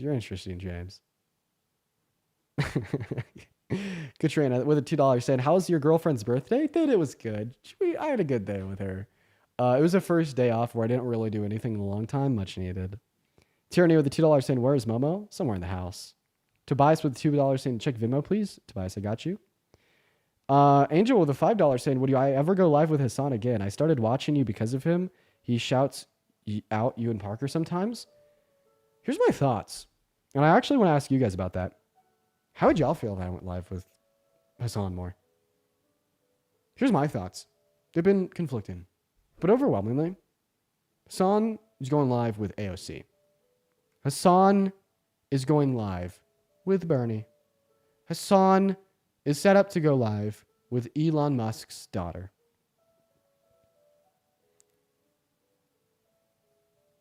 I feel like going on Hassan's stream, or at least a barrier between me and going on Hassan's stream, shouldn't exist. I feel like I should be able to go on a Hassan stream. The reality of the situation is that Hassan's the biggest political streamer on the internet. Hassan's going live with probably the next president of the country, AOC, Bernie, Vivian. And I think that the most effective way, if I were to, would be to address any disagreement. Address the things that need to be addressed while also still trying to cultivate a stronger community on the left. No? Everybody in the chat saying no. I'm surprised. Don't. Well, I mean, that's why I asked you guys. So there's my perspective. But I wanted to share my perspective with you guys so I could see how you feel. You know what I mean? Like, I feel like me distancing myself from Hassan when Hassan's talking to people like Bernie, AOC, and Vivian Musk. She probably doesn't use that last name anymore. I'll just call her Vivian. That's not making any progress. I feel like the only way to make progress on the left, which is uncomfortable, but something that needs to be done, is for me to place myself in those scenarios where I'm talking to somebody that I agree on a shit ton of things with, talking to somebody that I think has some beliefs that are very good for our country, and others that I disagree with, other beliefs that I think are bad, to be able to have open and transparent discourse about them. You know what I mean, guys? Like, I feel like if we continue to kind of come at this from this angle where, you know, let's let the Democratic politicians come together with the biggest streamer, but there must be distance between Hassan and people like me. I don't know, like, what good outcome does that produce? I'd say the best outcome, in total fairness, isn't just to go on Hassan's stream and, act like I'm boys, but, you know, to celebrate areas where we agree and maybe to have some discussion about areas where we disagree. You know, I feel like that could be very valuable, but I just wanted to run it by you guys, you know, I do value what you guys think and feel. So that's why I asked. Quentin, thank you so much for the $20 over on Venmo. I do really appreciate you so much for the love, Quentin. That's incredibly kind of you. Thank you, Quentin. Quentin says, read my super chat, please. It's Quentin. I read your Venmo, not your super chat. I'm so sorry. Where you at? Quentin, can you respond to the Venmo with a copy and paste of the super chat? Because I cannot find your super chat now. I'm sorry. Ethan with a $5 said, what is your best argument on trans inclusion in sports, specifically on the equality aspect? Good question. I got a great response. I mean, studies since the 1970s have like pretty consistently demonstrated that after 2 to 3 years of HRT, that trans women don't have a biological advantage over cis women in the context of women's sports. And I mean, we even see this to be true on the micro scale with like examples like Leah Thomas. She was record breaking as it applied to performing within the men's league. But as soon as she started performing in the women's league, she wasn't even breaking top 5. Shows a very obvious effect of hormone replacement therapy. And I think that it's okay for trans women to compete in women's sports as long as there's not an unfair biological advantage because they're males. But 2 to 3 years of HRT typically diminishes any notable existence of said unfair biological advantage. I think that's a fair perspective. I think it's a very fair perspective. Jane, thank you so much for the $20 over on Venmo. Saying, just found your YouTube show. Hell yeah. Dude, let's go, Jane. Welcome to the crew. Thank you for the love with the $20. That's a lot of money. Thank you, James. And then then Destiny says, love your original compositions. Would you ever put them up on Spotify? Maybe. If I ever locked in, got them down to a team, professionally recorded them, I might. Chelsea with the $10 saying, oh, TikTok's got it out for you. Yeah, I read that one a minute ago. They do. For real. TikTok. Let's go back to see what Quentin said. Amber with the $5 saying, I love you, Dean. Your streams help me get you through some bad days. That makes me so happy, Amber. I love you too. You're awesome. Lifespan with $5 saying, I voted for Harris, but still believe we lost this election due to some middle Dims crossing over. How do we build the bridge to these voters? Listen, man, I'm not going to say that no middle Dims crossed over to MAGA. It is true. And I'm not going to say that a lot of that fault doesn't go down to the DNC. My take, Democrats had the worst messaging in the world in the last 4 years. You know what I mean? Like, they were very obscure about what's wrong with the economy, as well as the DNC has a ban on vulgar words, like fuck. If you say fuck in any type of political campaign attached to the DNC, well, you're no longer attached to the DNC. Democrats can't say fuck on a stage, but Trump can go out, grape a woman, and get elected to office. What that demonstrates is the Republicans don't give a shit at all about anything. And then Democrats are very prudish, pompous, don't curse very bad. You know, and I feel like a big reason why we lost a lot of the middle Dems to the right is because of shit like that. And, you know, I'm going to be transparent with you guys. Working with my first PAC on a big project that you guys are going to see very soon. And I have never been more proud to be working with a PAC. I am happy to work with this PAC. It is a new PAC. It was created 2 months ago, completely funded by grassroots donations. And this PAC is made by fucking burnt AOC and Bernie staffers that are pissed and not institutional Dims. And you'll see what I mean as soon as the project launches. Oh, it's going to be so cool. It's going to break the internet. I just want you to all know that. I'm surprised I haven't made any leaks yet. As soon as this project gets launched, and it happens, it will break the internet. It will easily be one of the most viral things that happens in left-leaning politics this year. And that's not an overestimation. You will have to wait and see. It's hopefully going to be announced soon. All right, we got to find Quinn. We found Quentin with the $20. Thank you. Why can't I see the comments on the message? When? Next month. I think we're aiming for an announcement on April 4th, but it could be later, depending on a couple variables. Quentin says, you're such an incredible person, and I hope you love yourself as much as we love you. Make sure to take care of yourself, and I love you, Dean. I love you too, Quentin. Quentin also says, I live in Colorado, and I just respect you so much, and thank you for everything you do. Thank you so much, Quentin. Dude, I'm too blessed. Thank you for the love, Quentin. Morgan with the $2. Is there a time frame we'll see it by? I think right now we're aiming for April 4th. It could be later though. Later. I cannot speak. Later though. Rue with a $5 Canadian says, Dean, you never read my donations. I'm reading this one. Hey. Am I going to do any other topics anytime soon? What about the merch contest? I've been waiting for the merch to drop. Well, because of a couple things, the merch has been delayed, but they're actually pretty cool. I'll tell you guys about them when it occurs, or if it occurs.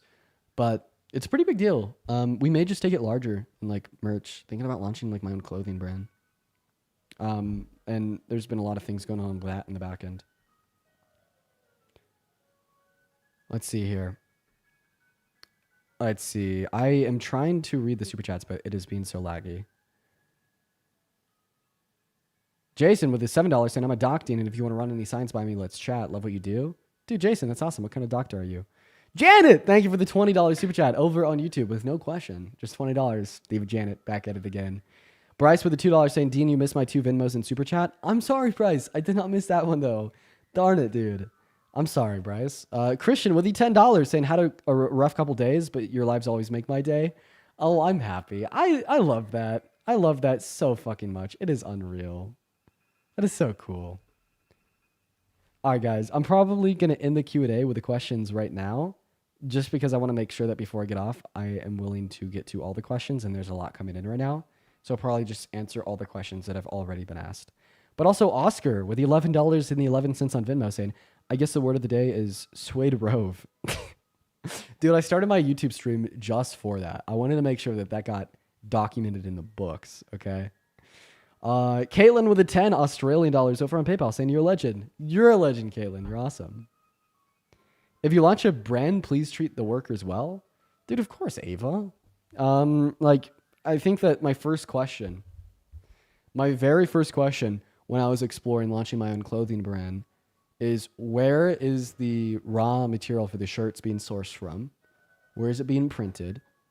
Have they passed sustainability tests? I mean, what is the structure of the printer? Are they family owned, or are they a large conglomerate? Those were my first questions. Those were my very first questions. James with the 2 saying, I missed another 20. James, I'm sorry, man. Dude, shout out James with the 20. I gotta scroll up and find the silly ass message. Those were my very first questions. Good point. That's also why it's taken me a while to like get merch together, is because like the average influencer that launches merch, dude, they don't care. They don't care where it's from. They don't care if it's sustainable. They don't care about the workers' conditions. They just throw up a print on demand. But I make those concerns. The Derby with the $10, thank you, says 3 times the charm. Can you shout out the iPod modding community?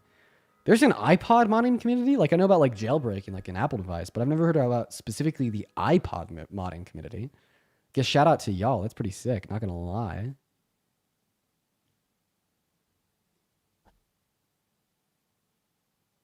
But okay, guys. I think I'm gonna hop off of YouTube for the night. I may go join like Parker's stream for a bit, just on my phone on TikTok. Could do that, because he's on now. It was just such like an awkward time to get banned. Like, we got banned with like less than an hour left on the stream. You can't really have any good debates in like 30 to 40 minutes, you know? But I think Parker's live. Head over to Parker's stream. Go do it. I might join him for a bit. We'll see. I'll see how I feel. I'm going to end the streams. I'm going to turn off my camera. I'm going to stand up, go lay on my bed, and I'm going to ask myself, do I feel like joining Parker's stream? My answer might be yes. My answer might be no.